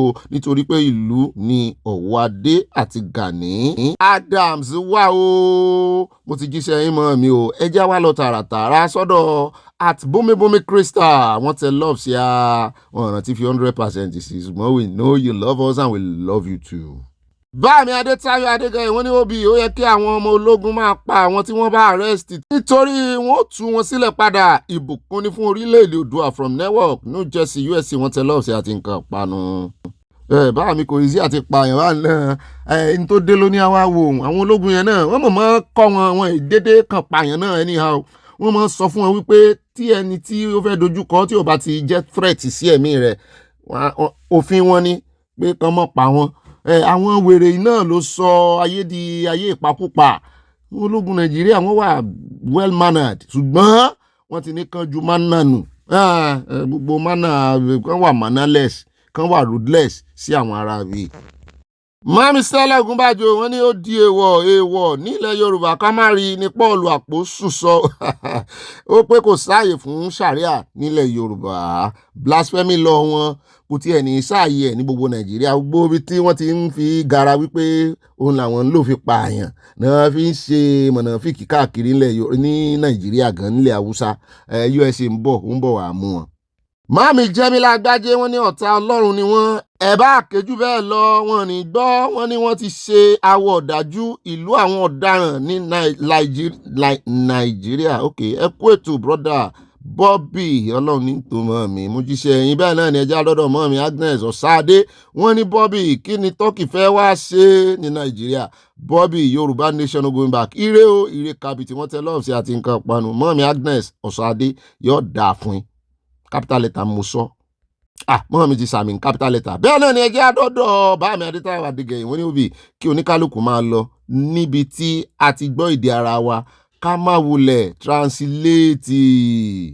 Ibà màámi mo dọ́dọ̀ yín wọ́n ní Amupitan must go ADC pressure on Amupitan ADC youth led by Rufai on protest gbogbo ẹ̀ òfúùtù fẹ́ tẹ̀ wọ́n ní òrebi kan wọn lásán lórí asán ni gbọ́ngbọ́n làwa ìdílé aláyọ̀ wà lẹ́yìn píbà ṣùgbọ́n má gbàgbé àwọn ọmọ aládé olódòdẹ bẹ́ẹ̀ náà ni mọ́ mi Stella Òdèlé wọ́n ní Ọ̀gbẹ́ni Bobby ẹ̀ka alẹ́ ọmọ mi ẹ̀ka ẹ ti lọ wà jù ẹ̀ngán wà Ọlọ́run àwa náà bá yín gbé òṣùbà fún Ọlọ́run tó dá wa sídi òní o yóò sì fún gbogbo wa ní ẹ̀mí gígùn àtàlàáfíà àmì ẹ kú iṣẹ́ ìlú wa wọ́n tẹ lọ́ọ̀fù alárànbarà oríṣiríṣi ṣe different aṣọkọ́lọ̀ lọ́wọ́ bẹ́ẹ̀ náà ni Báàmí Aláyọ̀ wa Adépọ̀jù Adémọ́lá wọ́n ní Aláyọ̀ wa àwọn tí ọwọ́ ń tẹ̀ ọkàn wọn máa balẹ̀ torí wọ́n ti mọ̀ pé wọ́n máa fi àwọn sílẹ̀ kí Ọlọ́run kó ṣàánú wa abẹ́ẹ̀rí wọ́n á lọ fi wọ́n sí safe corridor àpàpàǹdodo Mami Mosúnmọ́lá Olíwo tèmi nìkan wọ́n ní Bobby mi èyí ga nílùú Nàìjíríà ìlú tí agbésùnmọ̀mí ti ń pàṣẹ fún ìjọba eléyìí pọ̀ àwọn ìròyìn àgbọ́fọwọ́ bojú olódòdẹ kúkúta Nàìjíríà nítorí kò sí àtúnṣe mọ́ Turkey ló tó kàn báyìí ẹ fi ọmọ àparò sábẹ́ gín pé kò burú wọn tẹ lọ́ọ̀ sí abẹ́ náà ní ẹja dọ́dọ̀ mọ́ mi Tóyìn Adéoyè wọ́n ní Bàmí olódòdẹ wọ́n ní gbọ́rọ̀ Ọlọ́run láti ẹnu Ọ̀gbẹ́ni Bobby wọ́n ní sọ ọ̀rọ̀ náà let my people go Nàìjíríà jẹ́ kí àwọn ènìyàn mi lọ ní kíákíá Yorùbá nation going back Oòduà nation now Ibà Valentino ẹ̀kú ètò àyà àti oníròyìn ayọ̀ kùndùsì fún yíyó wọn tẹ lọ́ọ̀sì àti nǹkan panu Mami yìí wọ́n ti pẹ́ ń gbòòrò at Precious Sisek bẹ́ẹ̀ náà ni Sisek wọ́n ní hi èmi náà tẹ lọ́ọ̀fù sí yẹn padà torí hi wọn yẹn love lomi nínú ìdílé aláyọ̀. Mo ti dé ààfin ọba lọ́dọ̀ olórí Ìsádé Ìbírónkẹ́ olórí Ìsádé lótò wọ́n ní òbí ayọ̀ ní o ayọ̀ rẹpẹtẹ kú iṣẹ́ takuntakun Ọlọ́run lẹ́ ń kí wọ́n ní President Tinubu be wise kò sí Àbújá lọ́rùn ọ̀pẹ o Nàìjíríà ti tán let my people go Oòduà nation no go back ire orí kabiti wọ́n tẹ lọ́ọ̀sì àti nǹkan panu mo rí ka méjì bíi ti bàbá mi sí ìjàwó lọ́wọ́ bẹ́ẹ̀ náà ni àti Òkúnlọ́lá làm wọ́n ní òbí ẹ gbàdúrà fún CSI kí ó ṣe àṣeyọrí láti gbà wá kalẹ̀ lọ́wọ́ àwọn ènìyàn lọ́sàn-án ẹ̀bọ̀ra lóru tí wọ́n fẹ́ ta orílẹ̀-èdè Yorùbá nítorí owó àti àtẹnujẹ Oòduà nation lọ́lá àwọn alálẹ̀ àmì àṣẹ Ìdùmarè àdúrà wa bá ti gbà á tẹ̀ra mọ́ ọpẹ́. Bẹ́ẹ̀ náà ni mọ́mí Abọ́láńlé Ògúndọlá wọ́n ní irọ́ pọ̀ nínú ìṣègùn Ìbà Gani Adams yẹn o, wọ́n fẹ́ fi gbàgà pẹ̀lú olóyè Sunday Igboho ni láì mọ̀ wípé ẹyẹ tó bá fara wégún ẹ̀yìn àrò ni ó sùn. Obi and my loving aya ẹ kú ọ̀pọ̀ ànájàre ọlọ́run á fi àlùbáríkà sí love from mama dollar mami ẹ ṣeun o mọ́mi ti rí motive Gani àti Aláàfin. Bẹ́ẹ̀ náà ni ẹjẹ́ àdọ́dọ̀ mọ́mi Kudirat Wahab wọ́n tẹ love sí àṣẹ ìṣe butterfly ni mò ń wò yìí butterfly wọ́n tẹ love sí mò ń wó orin tí mo lè fi formulate. Àti wá dọ́dọ̀ mọ́mi Michael Junior wọ́n ní èmi ni tí ó ń ya Michael also known as hallelujah láti Sùúrùlérè gbogbo Sùúrùlérè nǹkan ẹ̀mọ́ bá kí wọn o ibà agbọ́n má bí wọ́n mò ń jẹ́ kí ni wọ́n bójú wọn fún gbogbo wọ́n dàbí wèrè ṣé bí wọ́n ti mú àwọn Fúlàní yẹn wọ́n dẹ̀ ti jẹ́wọ́ ó yẹ kí wọ́n pa wọ́n ni wéré ní gbogbo wọn papọ̀. Ibà màámi wọ́n ní àyà bẹ́ẹ̀ ni ọba kì í dábàá ọba máa ń pàṣẹ ni àyà jẹ́ kí n kí ẹ lẹ́yìn. Approval is hereby conveyed on Ààrẹ Ọ̀nà Kakanfò to commence with immediacy restoration of safety and security in Yorùbá land. Màámi ọ̀rọ̀ àwọn méjèèjì ò tí ì yá wọ́n sì ń dábàá ní àwọn méjèèjì ń dábàá lọ́wọ́ ni. Ẹ jẹ́ á lọ sọ́dọ̀ màámi Tèmítọ́pẹ́ Ògúnwùmí jù wọ́n ní bàbá wèrè ní Bobby ààyè mi ò ibo la tún já sí. Wọ́n bú sẹ́rìn wọ́n ní lórí ọ̀rọ̀ wọ́n sígun mo ti rẹ́rìn tákìtì everyday when I need to laugh in Yorùbá style. I just watch the show ìjìnlẹ̀ èdè pẹ̀lú ẹ̀rín kẹ̀kẹ́ wọ́n tún bú sẹ́rìn mi àyà wa ń fojú kọ̀rọ̀kọ̀rọ̀ wò mí ó ní kí n rebuke in Jesus name pé èmi ń ṣe bàbá wèrè ó mọ̀ ní àyà ó tí ẹ̀ wà jovial ó ní humor you are humonger wọ́n ṣe é ni wọ́n ń ṣàwàdà ni ó ní ajẹ́pọ̀ náà lè sọ bẹ́ẹ̀ fún yín mo ní o lè fi bá mi ṣeré o kàn gbọ́dọ̀ serious ni ó ní mo san lórí mo níwọ̀ gan-an ó san lágbárí ẹ ṣe àtẹ̀wájú.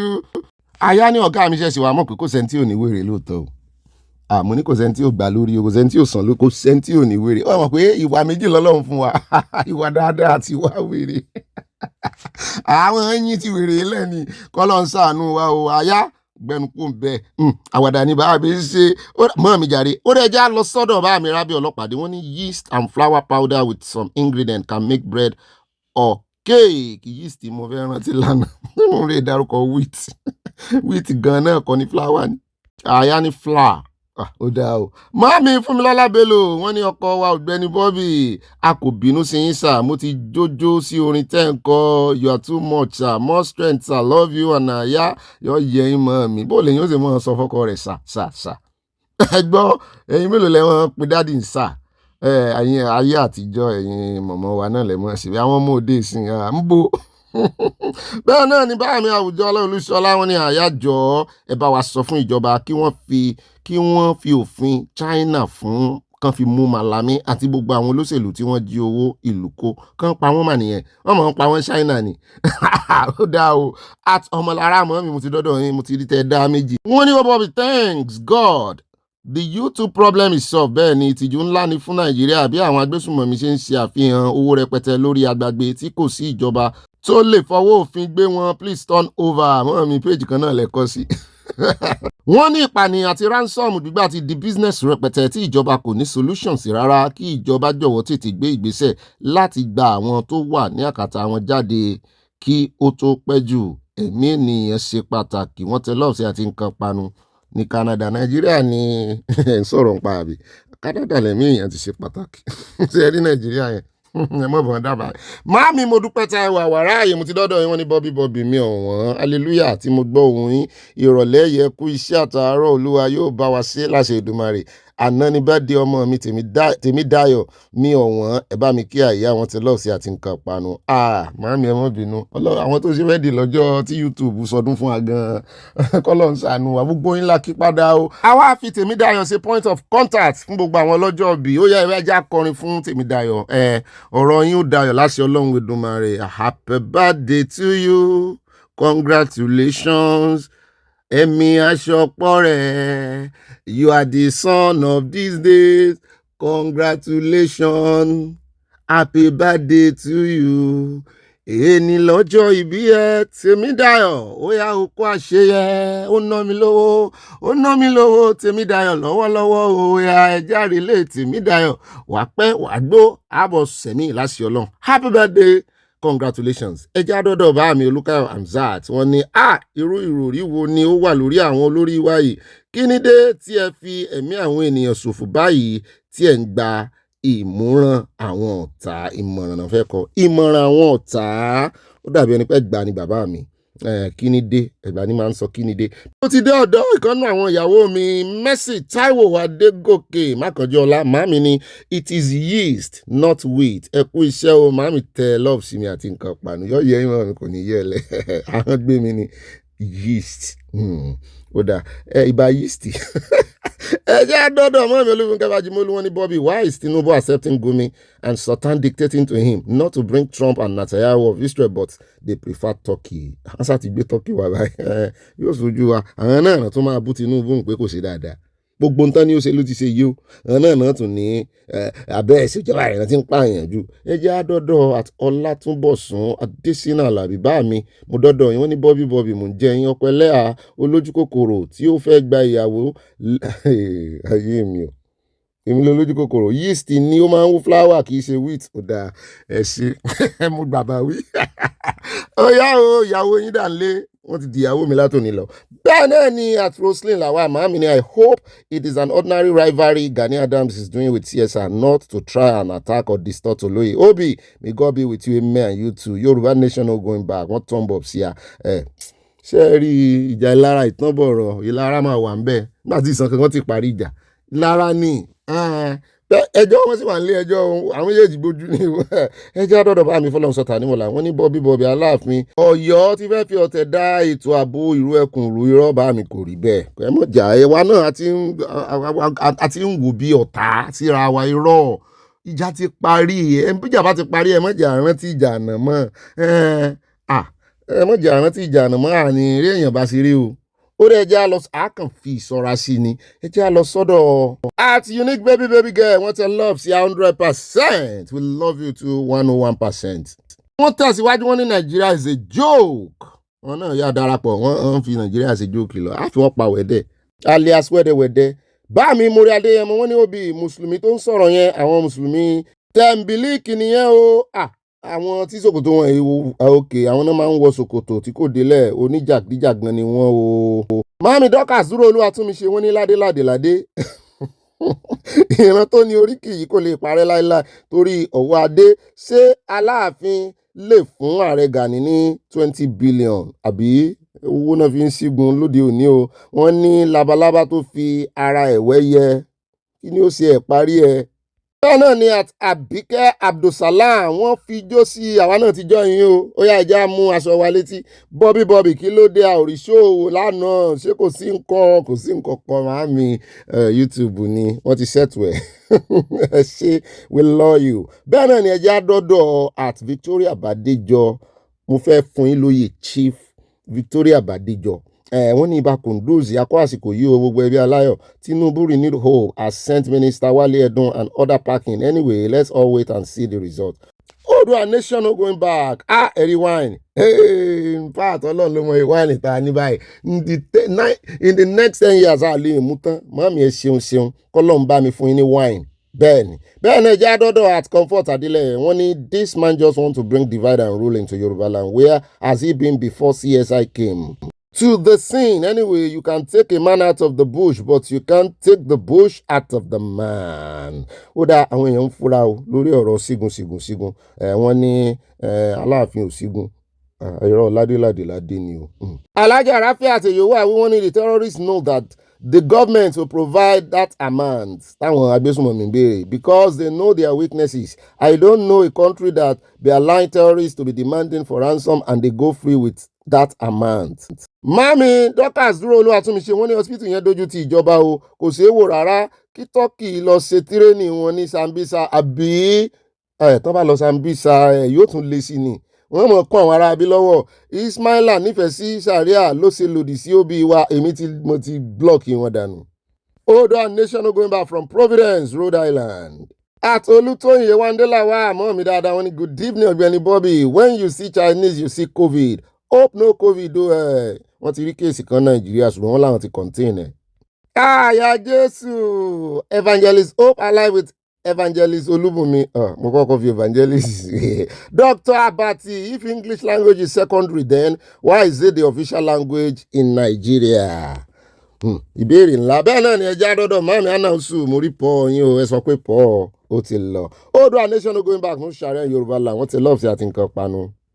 Báàmì Rábí ọlọ́pàá dé wọ́n ní bro Bobby thank God Aláàfin of Ọ̀yọ́ succeeded in getting power of Nigeria nuclear weapon from Ọba Ọọ̀ni of Ife. Now it's time to declare war for Ààrẹ Ọ̀nà Kakanfò against bandits. Mami Christiana Mustapha I love you. Wọ́n ní òbí mi ò rí yín wò lánàá kò ní rẹ́yìn lásẹ̀ tẹ̀dùmarè ẹ̀kú sí àmì Ọlọ́run Elédùmarè a máa kún yín lọ́wọ́ àmì ẹ ò ní dààmú àmì Ọ̀gbẹ́ni Bobby ẹ bá mi kí àyà kò ní ṣẹlẹ̀ sí wa o.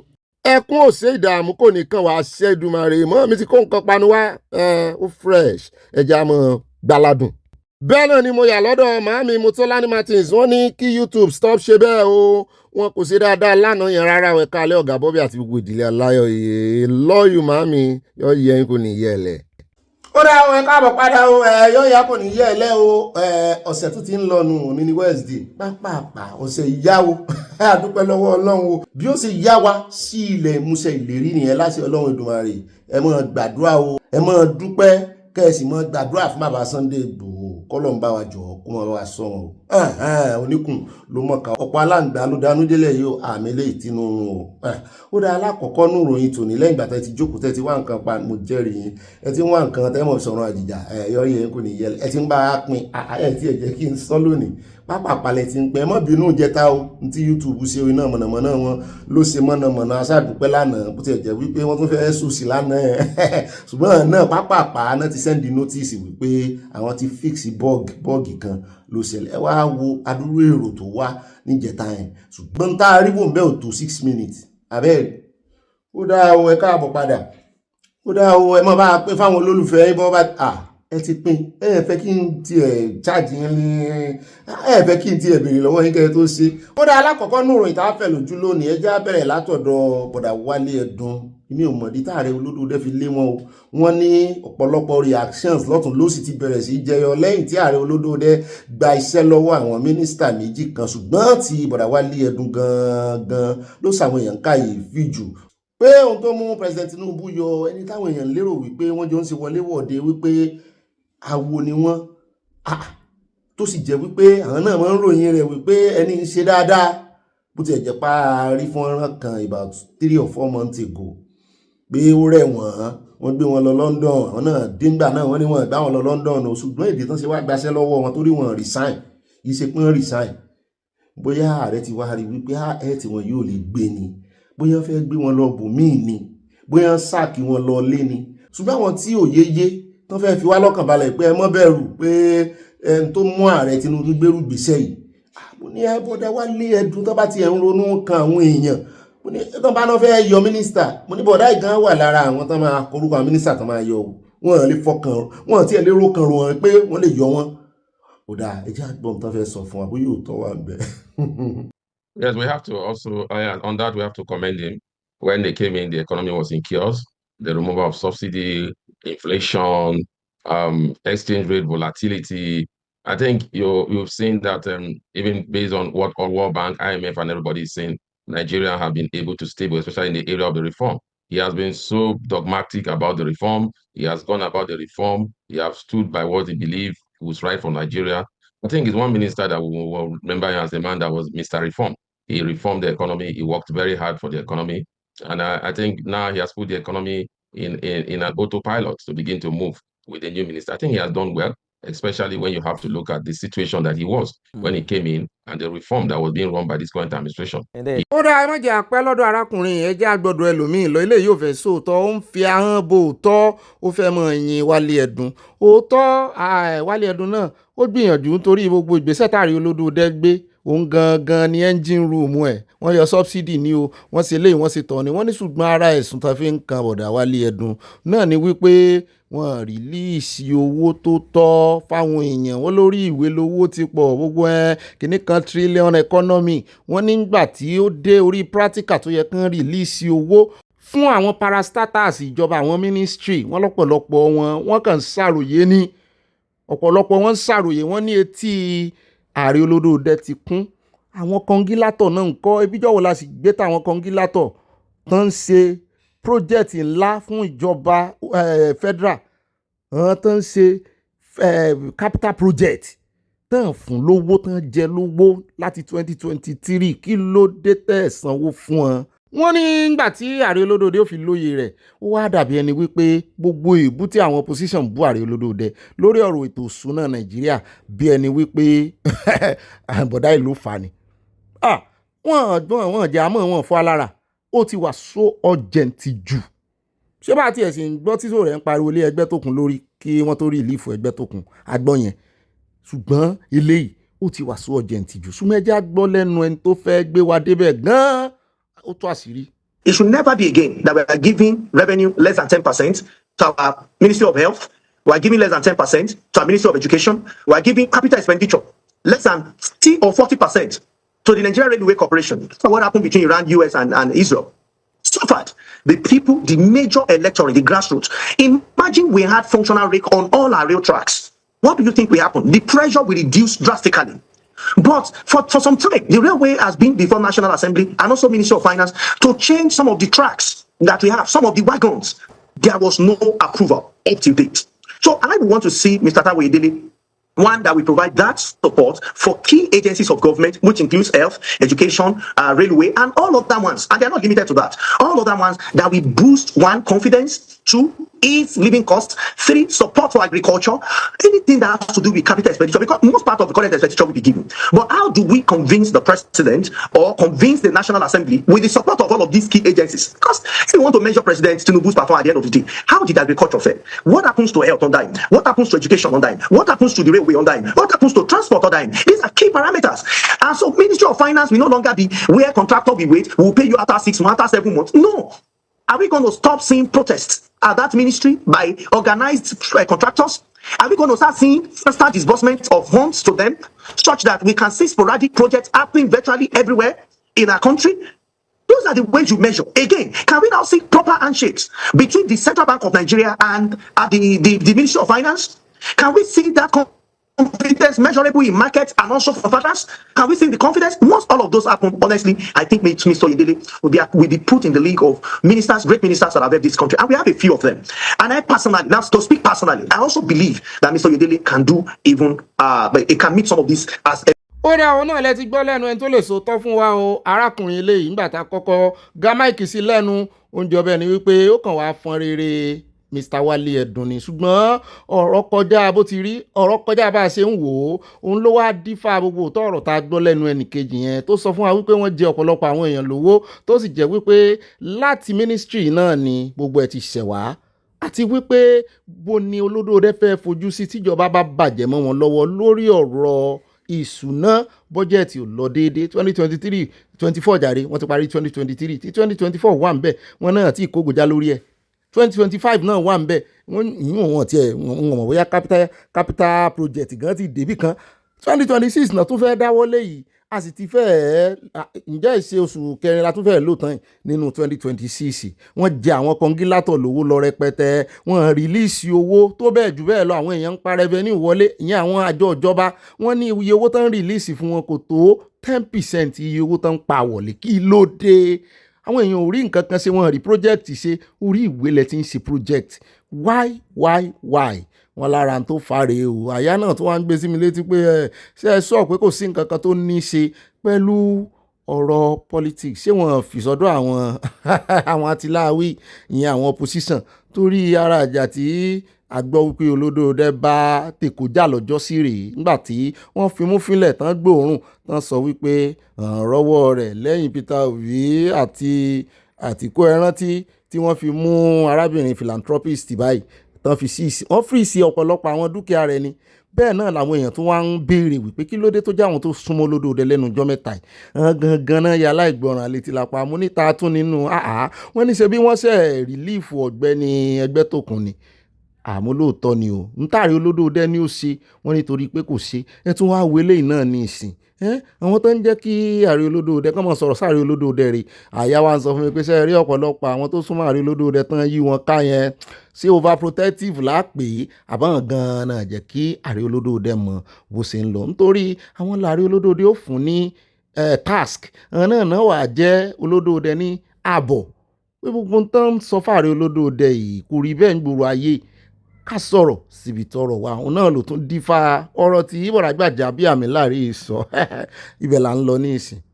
ó rẹ káàbọ̀ padà òun náà lẹ ti gbọ́ yẹn o bóyá àwàwí náà ń wí bóyá àtàmọ́ ni ṣùgbọ́n mi mọ̀ wípé bọ̀dà Táíwò Ayọ̀délé àwọn náà gba ipò wọn ni bọ̀dà yìí babaláwo wo ló bọ́n ṣe oníṣègùn wo náà bẹ̀ lọ́wọ́ ẹ̀ abilé àdúrà wo gangan náà lọ wòlíì wo ló wà lẹ́yìn progress wọn yìí ó yá o kánmọ́kánmọ́ pápápá nígbà wo sígbà wo wọ́n sì fi wọ́n jẹ mínísítà kan ni wọ́n jẹ́ mínísítà of finance náà tún wá fi dé ládé káwọn wo in the next 2 or 3 months kó mọ̀ jẹ́ wípé wọ́n á tún promote wọn àwọn fi tán promote wọn lọ ó dẹ̀ já kún bẹ́ẹ̀ já lọ sí ọ̀dọ̀ ẹgbẹ́ ADC níbi tó ti ń fohùn ránṣẹ́ wípé ìsọ̀rọ̀ nígbèsí o wípé ìdáhùn rèé o àlọ ní ti alábàáhùn àbọ̀ ní tàwọn àna wípé àbọ̀ rèé lọ́dọ̀ àwọn fún ọ̀rọ̀ tí Gbajabiamila sọ àwọn ní ìdáhùn fọ́rọ̀ rẹ̀ ẹ bá ń tẹ̀sí ẹja gbọ́ bọ́ sí dáhùn. When the chief of staff to the president says fight them and scatter them, we're happy with you, we'll support you to triumph in court, it is safe to conclude that he does not speak in isolation. He conveys the leanings of the president and the presidency.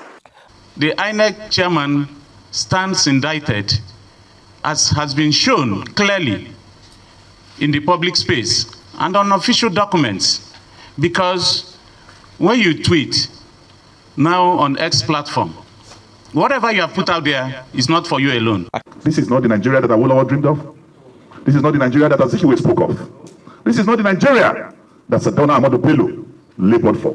INEC presently constitutes a threat to our democracy, and that signal must be sent that INEC were aware of what we are doing. I am utterly very shocked. I've also seen the video of my younger brother Femi Gbajabiamila. You know, people make mistakes. I did not, under any circumstances, believe that he will make that kind of mistake. He was utterly wrong, and he must apologize to the public on that statement. That is my stand. He is my brother. I cannot denounce him. But what he said, yes, human beings, once in a while, it's a mistake.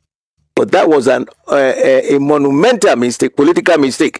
He should apologize for making that comment publicly. I haven't said that. No, I didn't agree with him. There's no need to apologize. In fact, he told us the truth of what they've been doing and what their plans are. So what should he apologize? Is it because he's your brother now you're trying to cover him? In fact, we should thank him for telling us the truth of what we already know before. So what should he apologize for? For telling us what we already suspected, that he should scatter on the opposition party? Is that what he should apologize for, sir? He was not right.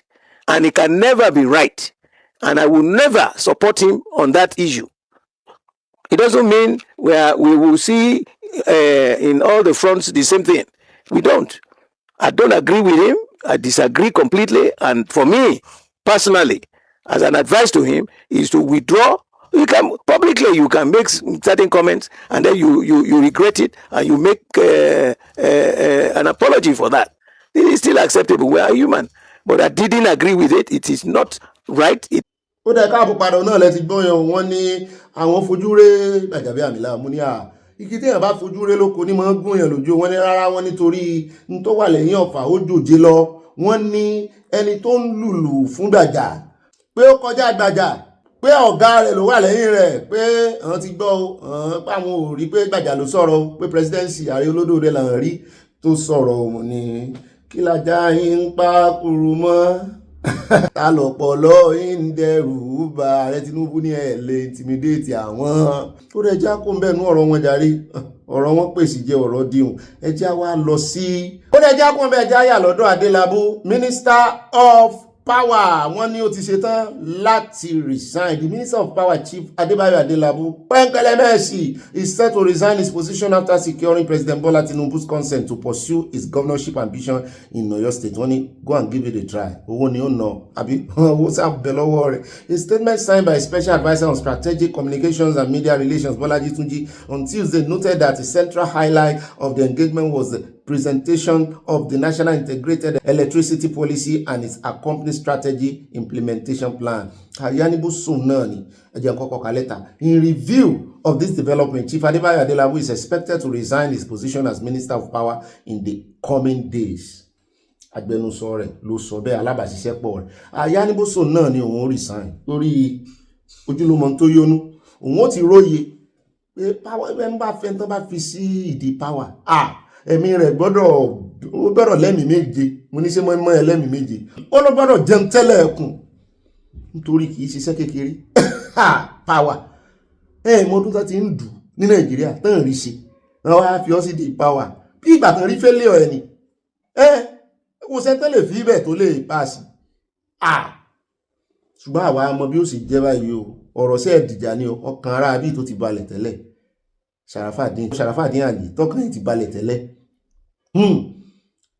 ìjà ńlá lélẹ́ yóò jẹ́ o wọ́n á kọ́kọ́ ṣe primary sí mi ò rò pé consensus lè wáyé nìbàdàn o ẹ̀rù ń bà mí fún ẹgbẹ́ APC nìbàdàn kán mọ̀ tún lùsì ìbàdàn níbi tán ń bọ́rọ̀ bọ́ ìta lólódó dẹ́fẹ́ gbèsè lẹ́yìn inú wọn Ṣàràfàdín ti rè kí olódó dẹ́ lé kò tiẹ̀ ní ìdìkàdé báyọ̀ padà rè kí olódó dẹ́ wọn nítorí ọ̀dọ̀ olódó dẹ́ náà ní ti ń bọ̀ ń tán pè ní democracy náà nìyẹn kánjọ figagbága nú ẹgbẹ́ kámẹ́ni tí ó gbègbà orókè kámẹ́ni tí ó fìdí rẹmi kò jù bá náà lọ kọ́lọ́n wá jẹ́ kán lè bára wọn ṣiṣẹ́ o kó má jẹ́ pé bí ò bá bọ́ sọ́wọ́ èèyàn kan tó bọ́ sọ́wọ́ ẹlòmíì wọ́n á wá máa bínú wọ́n á máa ṣiṣẹ́ lòdì torí tó jẹ́ kán lùsì Ọ̀yọ́ lọ́jọ́ sí nìyẹn ká mọ̀ wo ibi tí ó jà sí ká mọ̀ wo ọdún tí ẹgbẹ́ APC máa dá nítorí ara implosion tí wọ́n júwe fún ẹgbẹ́ APC tipẹ́tipẹ́ rẹ̀ náà ló wá dífà ti Nasarawa ẹni tí wọ́n mú lọ wà dáadáa nárè mú kí ààrẹ olódó dẹ làwọn èèyàn bá gáhùn sókè wípé ẹgbẹ́ APC fẹ́ implode rẹ̀ wọ́n ní àkótí tó báyìí táwọn máa rí àwọn olóṣèlú tí wọ́n máa bá ààrẹ Tinubu lálejò kì í ṣe pé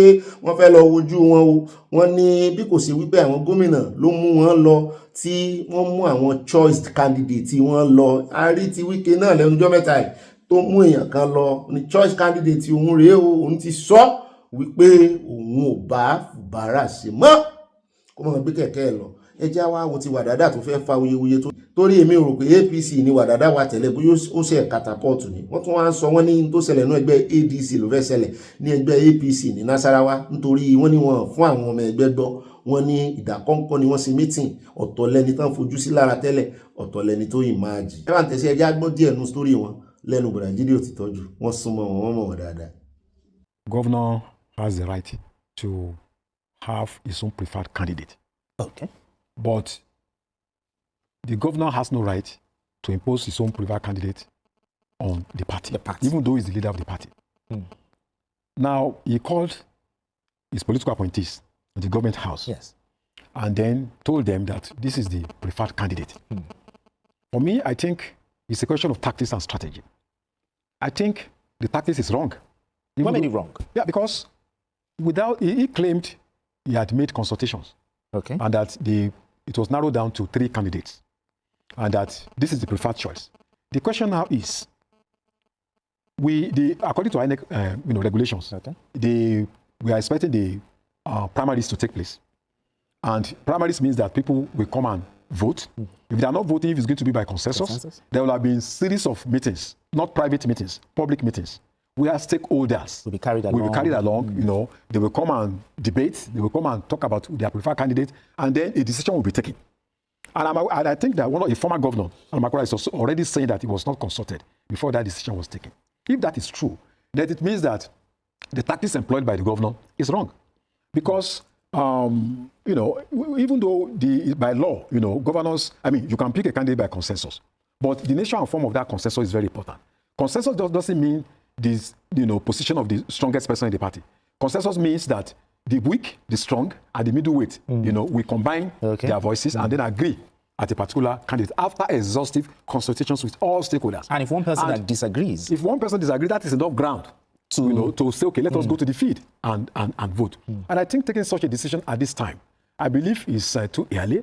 I believe he could have taken his time, even though the candidate may be in a position to win, even though he's very popular, even though he's the most popular candidate. But I think the tactics should have been more moderated. The problem is with the timing because, as you have seen in Ogun State, the decision has already been made to let the people of Ogun West, especially the Yewa people, produce the next governor. And we've seen that Olamileko Adeola Liasiayi is going to be the standard bearer for the APC, the governorship election. So they've taken that annual decision. In Lagos, it is now as apparent as daylight that a preponderance of the power people within the APC have settled for Kadiri Obafemi Hamzat as the next governor of the state. So based on the INEC timetable, by the 30th of March, all candidates must have emerged. And what we've seen now is that this is just a little more than a month. So the problem, in my view, is not really the timing, but the refusal of the governor to achieve unanimity before going out to say that this is his preferred choice. It shouldn't be your preferred choice. It should be the preferred choice of the APC members, of the stakeholders. One person cannot singularly decide who becomes the governor of the state because there are many power brokers in that state. So if you didn't get, Al-Makura, for example, was governor of that state for 8 years, and was a charismatic governor who was in the opposition CPC, with the House of Assembly in the state being thoroughly dominated by the PDP. And he weathered the storm and did 2 terms. So if such a person comes out to say he was not consulted, if a former deputy governor of the state, Silas Agara, also said he was not consulted, then something is wrong. Nasarawa always looks like a swing state because you have many opposition figures in the state. The minority is a very cosmopolitan state, especially its urban centers. So for the party to win the election, it has to ensure that the decision that it has taken sits well with the generality of the party members. Anything short of that could see some of them doing anti-party activity and ultimately causing the party to lose the election. So the governor should have reached out sufficiently to the different tendencies within the party before coming out to say, this is my preferred choice, And look at Lagos State, even Ogun State. The governor reached out. He talked to all the key people that he knew were interested in the position. People like GNI, he talked to them. He didn't just go out to announce. He reached out to them, spoke with the president, and this is the way it should be. This is the way it should be, so that you have all grounds covered before your announcement. Otherwise, this will lead to bad blood. ó rẹ káàbọ̀ padà ẹ já wá padà sí orí ọ̀rọ̀ ètò ààbò ìlú gbogbo bó ṣe ń lọ èyí ojoojúmọ́ gbàásgbòs wọ́n jiyàn gbé wọ́n pààyàn kò fanimọ́rọ̀ sí o kì í ṣe tó dáa o fún ìṣèjọba ààrẹ olódòdè òun ló wá dífá tí sẹ́nitọ́ Ndume níbi tó ti sọ wípé òun faramọ́ ìgbésẹ̀ ìjọba láti gbà tí Boko Haram ti gbé fọ́nrán kan jáde tí wọ́n fún ìjọba ní 72 hours wọ́n ní inú fọ àyàfo làwọn ẹbí àwọn tí wọ́n jí gbé wà o ọ̀pọ̀lọpọ̀ ọmọ Nàìjíríà ló sì ń bára wọn ṣàròyé pé irú làásìgbò wo ní Nàìjíríà kú sí yìí tí wọ́n sì ń fọkàn gbàdúrà pé kọ́lọ́run má jẹ́ kó kan àwọn kó má kan ẹbí àwọn kò ní kàn wá. Sẹ́nitọ́ Ndume ti wá jáde pé òun second demotion lórí ìdáhùn ìjọba sí ọ̀rọ̀ yìí o mo wá ń bi pé kí ni ìjọba fẹ́ ṣe ó ní kí n sọ fún gbogbo ẹ̀yin tèmi nídìílé aláyọ̀ pé kájọ pàdé báyìí pé òun fẹ́ já wa sí ẹ bá ń tẹ̀sí ẹja gbọ́rọ̀ lẹ́nu ẹ̀. We are aware in my local government, 416 women, children, and elderly, as I speak to you, are in captivity with the Boko Haram. Yesterday, or day before yesterday, they issued a threat that if nothing is being done, that they will disperse them and will never find them again. So we still call on this National Assembly, the presidency, to take action so that this particular issue will be addressed. And I want to call on our colleagues to please show concern and support this motion. I will urge my colleagues to support this motion wholeheartedly with a view to bringing to an end the resurgence of attacks in our communities within the 3 senatorial districts we have in Borno State. Mr. President, equipping our armed forces, our policemen, and other paramilitary is key to bringing the insurgency to an end. Mr. President, the chairman of the committee is here.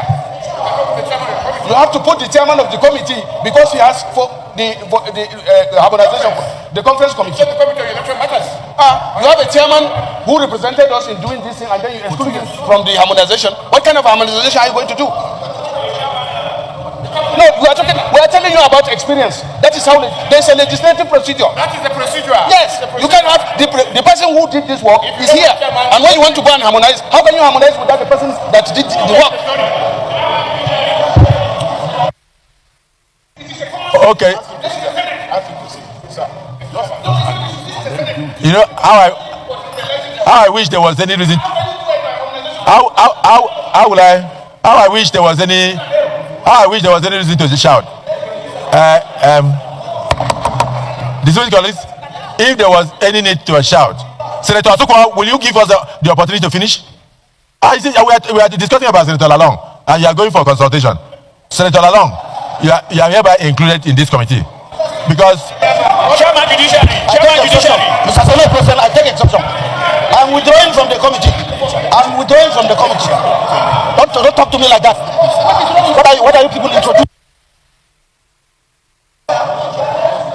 Sorry, Senator Ndube, we are not talking about NGOs. We are not talking about NGOs and BBC. If it is BBC after service, you will be a senior person. But let me explain something to you. Adegbomire is a senior advocate of Nigeria. So Lalong and Adegbomire will be in that committee. Senator Lalong will be the chairman. Those in support of what I've said say aye, and those against say nay. The ayes have it. Hundreds of captives, many of them women and children, pleading for help. You were mentioned directly. What went through your mind when you saw that? It was very sad, just especially when I know so many of them. That's my local government. It's a ward in my local government. They were all taken from the same area? Yeah, from the same area, a village known as Ngweshe, with a population of, I think, more than 5,000 upward. And I know the place very well. It's like 12 kilometers from the main highway, that is Maiduguri-Mubi Road. And it's a one-way drive, except for diversion into other villages. At the beginning, I know that there's a population of 5,000 to 10,000 there. But at the beginning, I didn't believe that they have abducted 416 people. Yeah, it was initially, those abducted was 547 or thereabout, or 500. It was unbelievable, it was shocking. But it is true. It is not like these people were loaded into a vehicle or taken. But more or less, the captures were herded, just like you know, cattle. 2-3 persons can, control cattle and herd the cattle towards the direction they want. And it was easy for them, as I said. There's no way out. And if anybody tries anything, they use humans as an example to shoot somebody down. So people just follow the instruction. And after that, Ngweshe, a kilometer or two are villages, series of villages. There are about 15 or 20 of them. That in those days, when there was peace, it's a highly densely populated area. Just from Ngweshe to a village called Gava. Gava is highly populated too. About 2, 3, 4, like 10,000 is population. There is nobody there now. And there is another village called Agapalawa. Immediately after Ngweshe, there's one village, I just forgot the name. And there's another village called Atagara. There's another village called Arboko. There's another village called Chinene. There is another village called Chikire. And there's another village called Barawai. It used to be a big market, weekly market. It's known as a big market. And then finally, there is Koro. All these were now, as at now, there's nobody there except... They're deserted. Deserted except the insurgents. That's Boko Haram. Right. And their captors.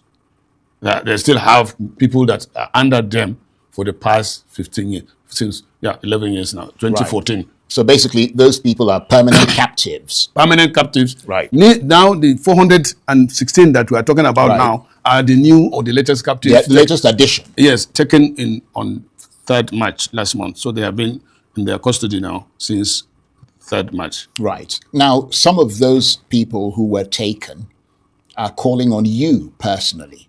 Do you have any direct line, formal or informal, that could help secure their release? And if you don't, what can you realistically offer them beyond words? Because they called on you, they called on the federal government, they called on the governor, they called on the security agencies.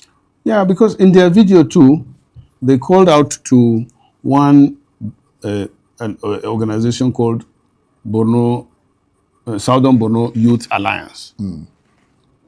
They sent the first video to them. That was when we really confirmed that they're in custody of 416 people. So what we did... So sorry to interrupt you, but you're saying that between March, when they were taken, and now, nobody had any idea that many people were taken? No, not at all, but we were taking count, because some, almost like half or more than half of the population have moved to a 12-kilometer village away from Goshe and settled as internally displaced persons in a primary school. They have been there ever since.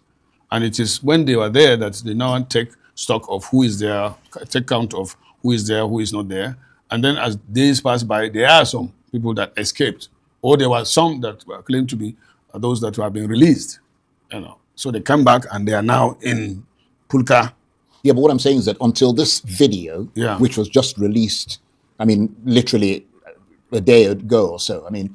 No, there were 2 videos. The first one... Right, okay. I'm talking about the latest one. Yeah. Which is what is causing a lot of this, I mean... Serious, because they threaten that if in 3 days, that is 72 hours, nothing concretely is being done. So it means those are open to reach out. But as I said, I personally choose stand with the government on this, that you don't start. Well, ó dà ibi láti gbọ́ òótọ́ lẹ́nu ọ̀gbẹ́ni sẹ́nitọ́ Ndume bóyá ṣe níjọba fẹ́ dojú ìjà kọ àwọn Boko Haram lórí àwọn tó lé ní 104 tí wọ́n jí lọ yìí.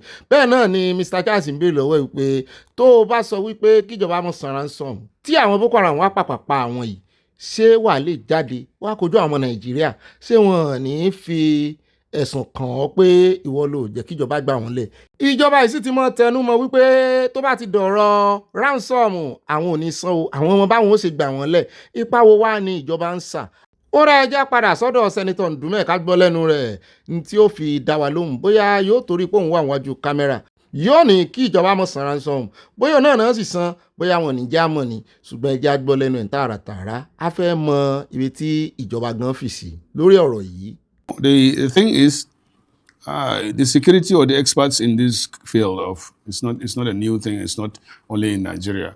The experts that are involved are supposed to be truly engaged, and I've talked to the various security agencies and those that matter in this case, and they are working on it. And I think, Charles, at this stage, I would prefer to leave it like that, because the Nigerian government is not just sitting back, doing nothing. In fact, I promise you that before I even come, I'll do some investigation, make some contacts, which I did even this afternoon. And the government is on its toes now to see how they can go about it. But I don't think it is appropriate to outrightly say, hey, go and negotiate with these people, give them the money they need, and then get people released. But then what are the alternatives? Is a forceful rescue operation even viable here? Or would it risk triggering exactly what the militants are threatening? And I don't think this conversation should extend to this level, Charles, because, as I said, it's a security matter. And I think the terrorists or the insurgents even have more information than you think. So for us to start discussing the strategies, how to go about it, the bottom line is that government should do whatever it can legitimately without compromising legalities, sovereignty, authority of the Nigerian government to get these people out. And it can be done. It has been done before. Abẹ́ wa gbọ́, abẹ́ wa rí ọ̀rọ̀ ibùsọ̀ sí ni lẹ́nu, ó tún buyọ̀ sí sóòrè kò sí pánlá iyọ̀ rèé kò sí tú dànù.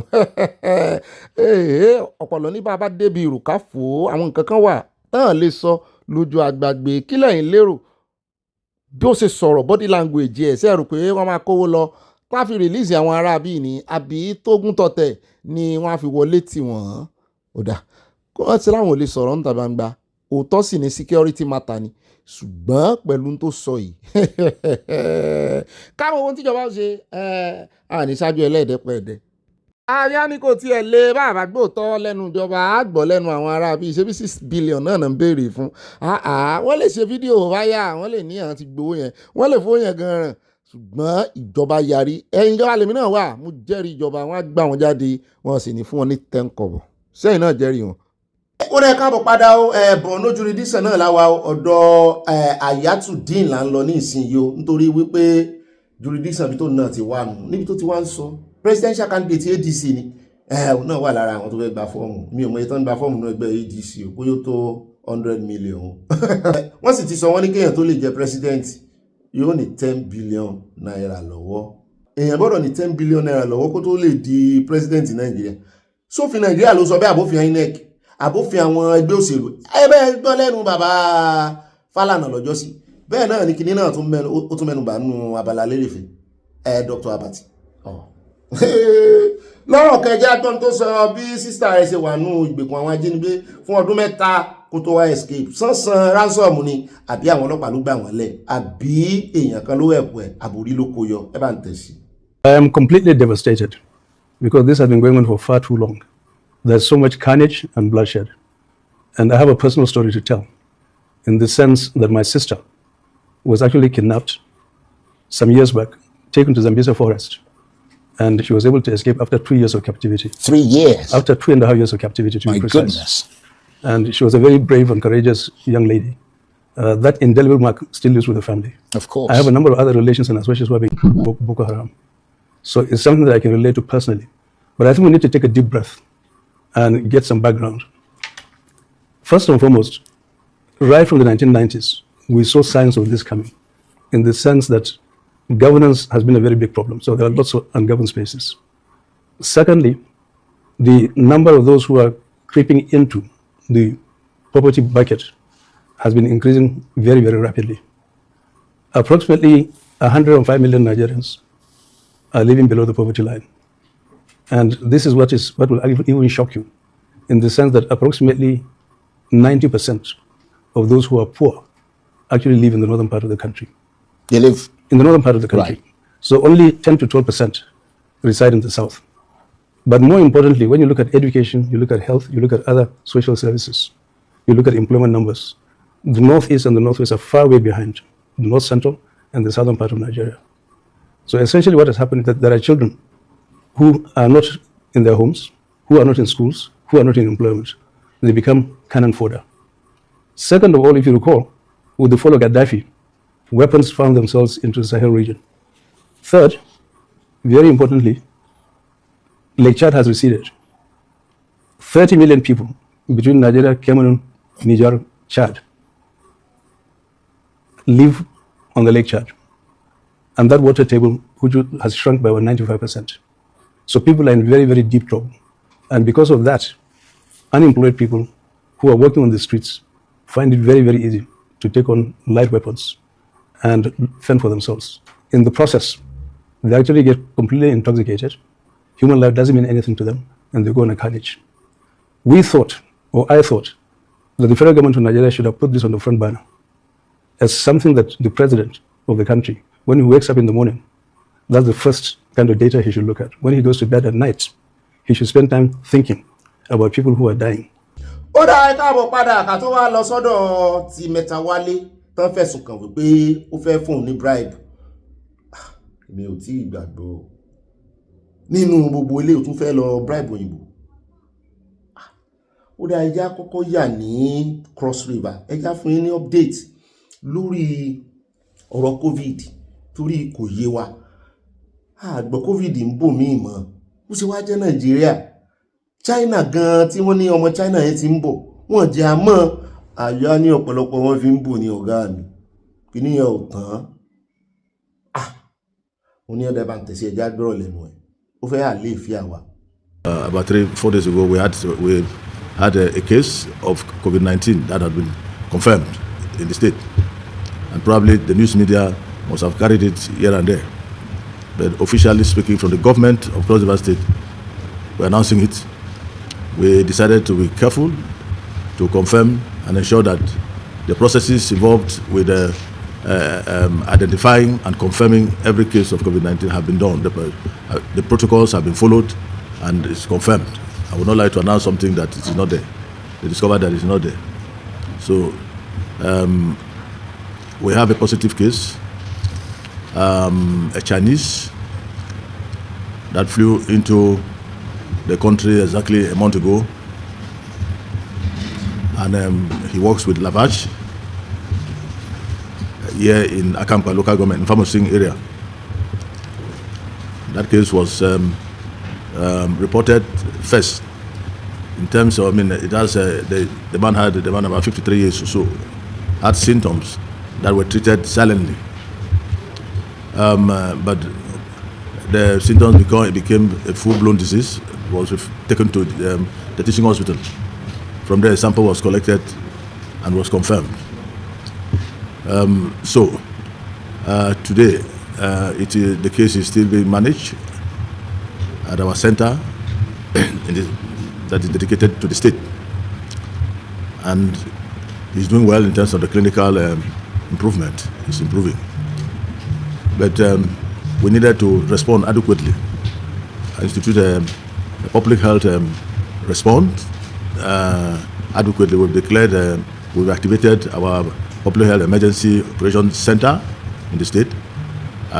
We have deployed our rapid response teams to the local governments to Akampa, and our team, led by the epidemiologist who will be speaking to you shortly after me, had taken, is in the forefront.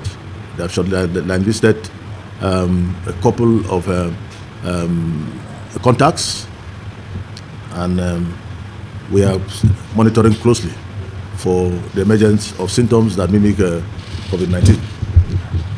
So, like I mentioned, our teams are already doing that and ensuring that symptoms that are appear along the way, come up along the way, are followed strictly, so that anybody with such an appearance that, when I talk about appearance, I'm talking about the symptoms, is followed up for possible investigation. So Cross River is safe from the point of view of our risk management, where there is no point to be alarmed.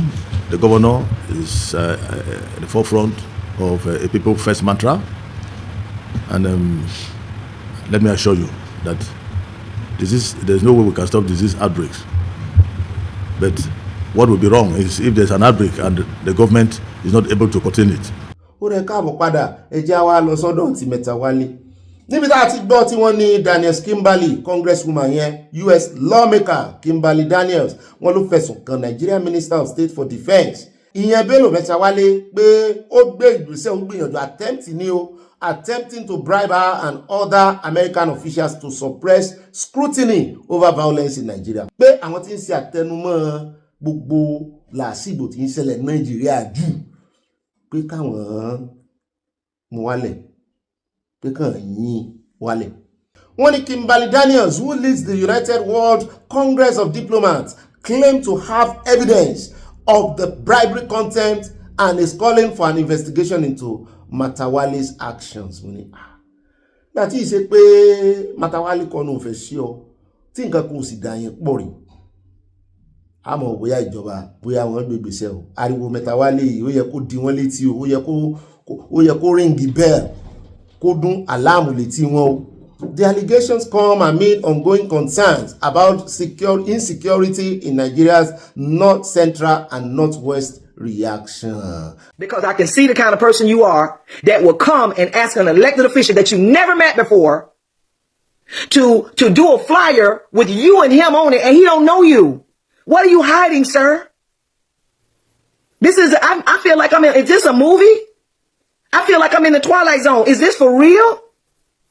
So I had to come on Facebook, because this is one, I'm not going to, it's so much stuff people have done to me, and I'm quiet, and I'm not going to be quiet about this. But to create a fake flyer of endorsement with your picture and another state representative, and then to create a letter praising yourself and to tell that man you will give him any amount of money to publish it and you don't even know him, sir, that is not incompetence.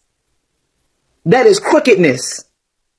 Now, that video was taken down from her Facebook page, and Sanawole has yet to officially respond to her. But the context of this is that Daniels has also previously called on President Tinubu to remove him from his role over her allegations that he was complicit in some way in a number of attacks across the country. On the flip side, you have a US-based Nigerian group, the Nigerian American Coalition for Strategic Stability, criticizing Daniels' stance, saying it's representative of a pattern of foreign commentary on Nigeria that lacks a nuanced understanding of what's actually going on here on the ground. And Rufai, I'll come to you on this story, but I'll take some quick reactions from X. Bob says, Again, Santi Bob so only a serious allegation, and given who's making it, it directly raises question about international credibility, anti-corruption stance, and Nigeria's global image. Baby Joba goes, you affect the global image in Nigeria. ODD, minister. Bernani at Zora Bank, when the international report starts smelling like the truth, the Nigeria institutional reflex isn't to fix the security failure, but to find the price tag to the person writing the report. We have successfully exported out settlement culture to Florida, and now we are acting surprised that American officials actually keep logs of the conversation. We pay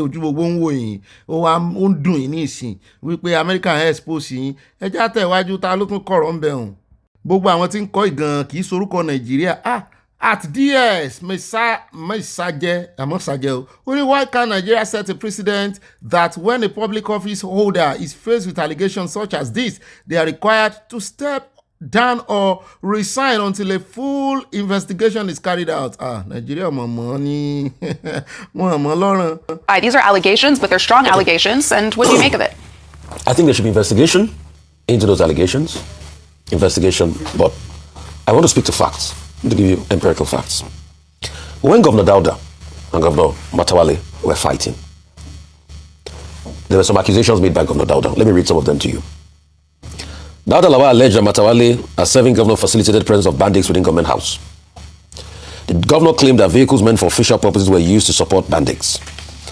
Lawal stated that ransom payments for kidnapped victims were processed through the government house during Sanawole's tenure, and he called for resignation. Sanawole replied by constantly denying these allegations and saying they were baseless. He has challenged Governor Lawal to swear with Holy Quran to prove his innocence regarding the connection to insecurity. Before this video, I would have thought that a government that wants to fight insecurity, when these allegations were made, would investigate. Till today, they don't investigate. I don't think so. But for good measure, Governor Dauda Lawal is in the APC now.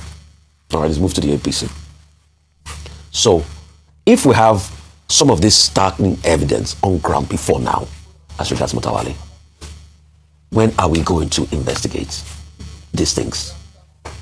Ọ̀rọ̀ adìẹ tó nínú nǹkan ní nǹkan ẹjẹ́ kèmí náà sọ̀rọ̀ lé lórí àyà àbíwọ̀ náà ní tó fẹ́ sọ àwọn onírànlọ́wọ́ ṣé rí ọ̀rọ̀ insecurity Nàìjíríà gbogbo ibi tí a fojú sí pàápàá jùlọ lórí àwọn tá a lérò nígbà tán gbé list jáde porúkọ wọn máa wà ńbẹ̀ ní àwọn tí wọ́n lọ́wọ́ nínú agbésùnmọ̀mí àwọn tán ti fẹ̀sùn kanra àwọn tán jọ wà ní government pàápàá jùlọ lórí ọ̀rọ̀ Sanawole àròkọ wọn ńbẹ̀. In fact, disappointment ló jẹ́ nítorí ẹ̀ ṣé ẹ rí àwọn tó rọ̀gbà yí ààrẹ olódòdè ká wọ́n mortgage information láwọn ìgbésẹ̀ tó yẹ káàrí olódòdè gbé káwọn èèyàn mọ̀ kó kílẹ̀ gbogbo bẹ́ẹ̀ ṣe ń sáré kiri lórí insecurity àwọn tó yẹ kẹ́ ẹ mójútó ẹ̀ tí mójútó ẹ wá wo ibi tí ẹ̀sìn àwọn arábí ti wá láti ta kí wá ní ìṣèjọba kí ní intelligence kí ní wọ́n ṣe investigation àgbọ̀n kankan ní ìsìn tí gómìnà tó fẹ̀sùn kàn tó gbàjọba lọ́wọ́ ẹ̀ òun ló gbéjọba alẹ́fẹ́ tó wà ń bẹ́ ní ìsìn wọ́n jàjàjàjà ní kó tó dípò náà defect ní ọgbẹ́ APC ní ìsìn tó ti wá defect wọ́n ti parí ìjà. In fact Sanawole wà lára àwọn tó welcome ẹ̀sìn ọgbẹ́ APC. Òun ló sì fẹ̀sùn kan Sanawole lórí insecurity lọ́jọ́ sí ó sì fi ẹ̀rí lẹ̀ gbogbo bí àwọn ìkan tí ẹwà píjọ kan wà bí ìkan nú àwọn agbésùnmọ̀mí ṣe rè bá Ogbeni ilé nígbà tó wà lórí oyè. So kí la wá ń sọ kí la wá ń retí? Bàbá Sunday Igboho ẹ ṣàṣọra o bí tẹ́ bá fẹ́ lọ ẹ ṣọ́ra o Ọlọ́run máa bá wa wò yín o. ẹ wá wo bí tó ti lọ sẹ́sìn wá ẹ̀sìn àgbáyé ẹ̀sìn ìta gbangba bóyá tí a bá sọ Nàìjíríà tán bá gbọ́ bóyá tá a bá tiẹ̀ wà ní àwọn alátìlẹyìn ìlú èbò tá a lè mẹ́jọ wọn lọ torí ọ̀rọ̀ wọn ti fẹ́ dàbí ọ̀rọ̀ àwọn ọlọ́pàá bọ́n ṣe mú wọn tó tí kámẹ́rà mú wọn náà ni àwọn kọlọ̀rọ̀ sínú wọn sì ń jáde ló ń pọ̀ sí i kámẹ́rà sì mú wọn sí wọn fi kọ́gbọ́n bẹ́ẹ̀ náà lọ̀rọ̀ àwọn olórí tágbára bá ti wà wọn á ní kó sẹ́ni tó lè má wọn ǹjẹ́ Mẹ́tawálé lè ó lérò wípé wọ́n lè gbọ̀nà àrà yọ sí báyìí àwọn àmọ́ wo bóyá ìjọba ó tún fojú fò ó àmọ́ ohun tí Mẹ́tawálé ó sọ kí ló fẹ́ sọ tẹ́lẹ̀ ṣé ẹ rí ọ̀rọ̀ Nàìjíríà yìí ìrànlọ́wọ́ US ìwọ̀nba ìrànlọ́wọ́ la dẹ̀ nídìí o ìwọ̀nba ìrànlọ́wọ́ la nídìí o ṣé ẹ rí ara tí mi ò ṣe kó ọ̀rọ̀ Sowore dànù nìyẹn lára ọ̀rọ̀ tó sọ lánàá wípé tó ń bá débẹ̀ òun lé end insecurity ní 2 weeks bó ti ẹ̀ jẹ́ páwọn èèyàn ló ń jánu ni pé ibi tí nǹkan bàjẹ́ dé Nàìjíríà ẹ̀ kò sẹ́ni tó lè end insecurity ní 10 years torí nǹkan ti bàjẹ́ kódà kó mú àwọn sponsor wọn tó ń kówó lẹ̀ nǹkan ti bàjẹ́ àmú ló dẹ̀ ṣe o mo ní approach tó ló ń fẹ́ lò yẹn bọ́n ti máa solve problem nìyẹn o tó o bá ti lọ sórí sùn tó o lọ sí orísun ṣùgbọ́n òun ti gbàgbé wípé kì í ṣe sponsor inú ilé nìkan ló wà ọ̀tá òde pọ̀ ju ọ̀tá inú ilé lọ ibi tán ń kó nǹkan gbà tán ń kó nǹkan ogun tán fi ń ṣe ọṣẹ́ ìgbà wọ́n ní border wà porous mọye thousands of entry of borders tán ní Nàìjíríà ní unmanned tí ò síyàn bẹ́ẹ̀ tán kàn ń gbàbẹ̀ wọlé bó ṣe wù wọ́n bóò ló ṣe fẹ́ ṣe yẹn àbí tán bá ń kó nǹkan ìjà fún wọn láti ibẹ̀ tán ń gbàbẹ̀ wọlé bóò ló ṣe fẹ́ ṣe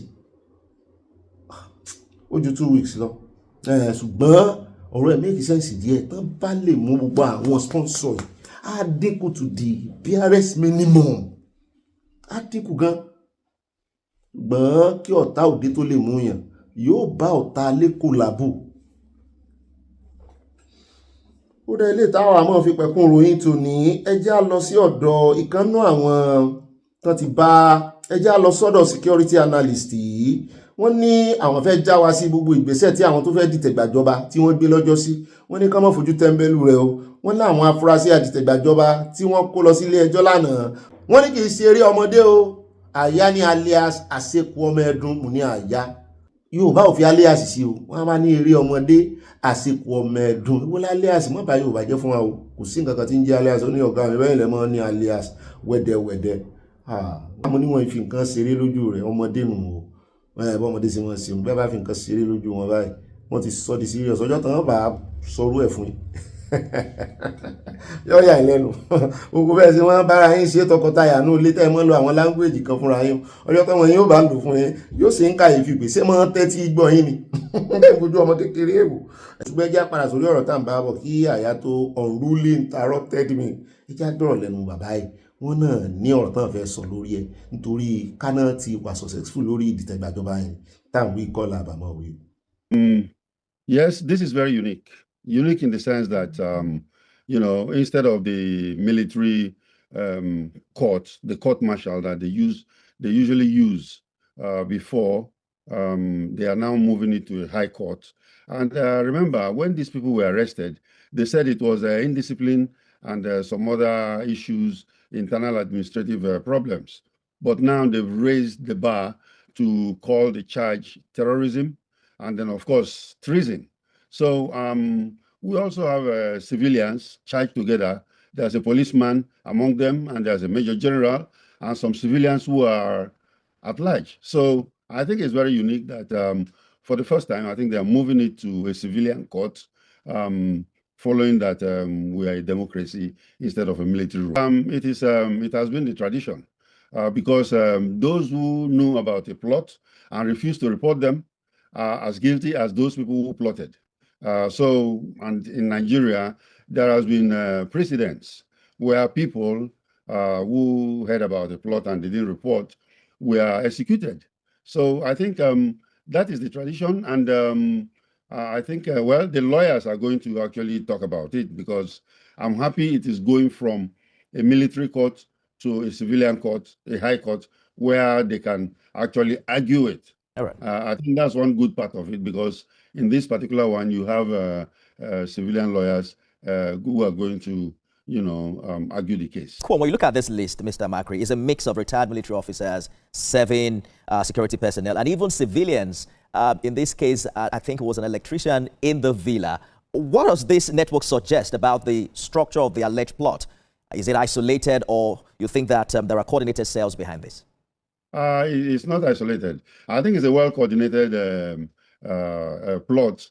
I'm very sure the initial inquiries and investigations must have shown that actually a lot of people are involved. Because remember, the first people that were arrested, we didn't know about the electricians, the civilians there, or the police officer, or even some retired officers or civilian politicians who are at large by now. So I think it was a big plot, and of course, the security agencies have done very well in unearthing it, and then of course bringing it to court.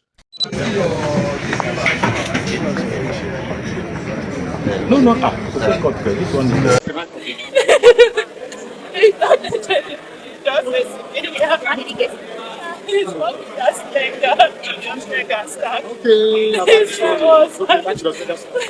I don't even know.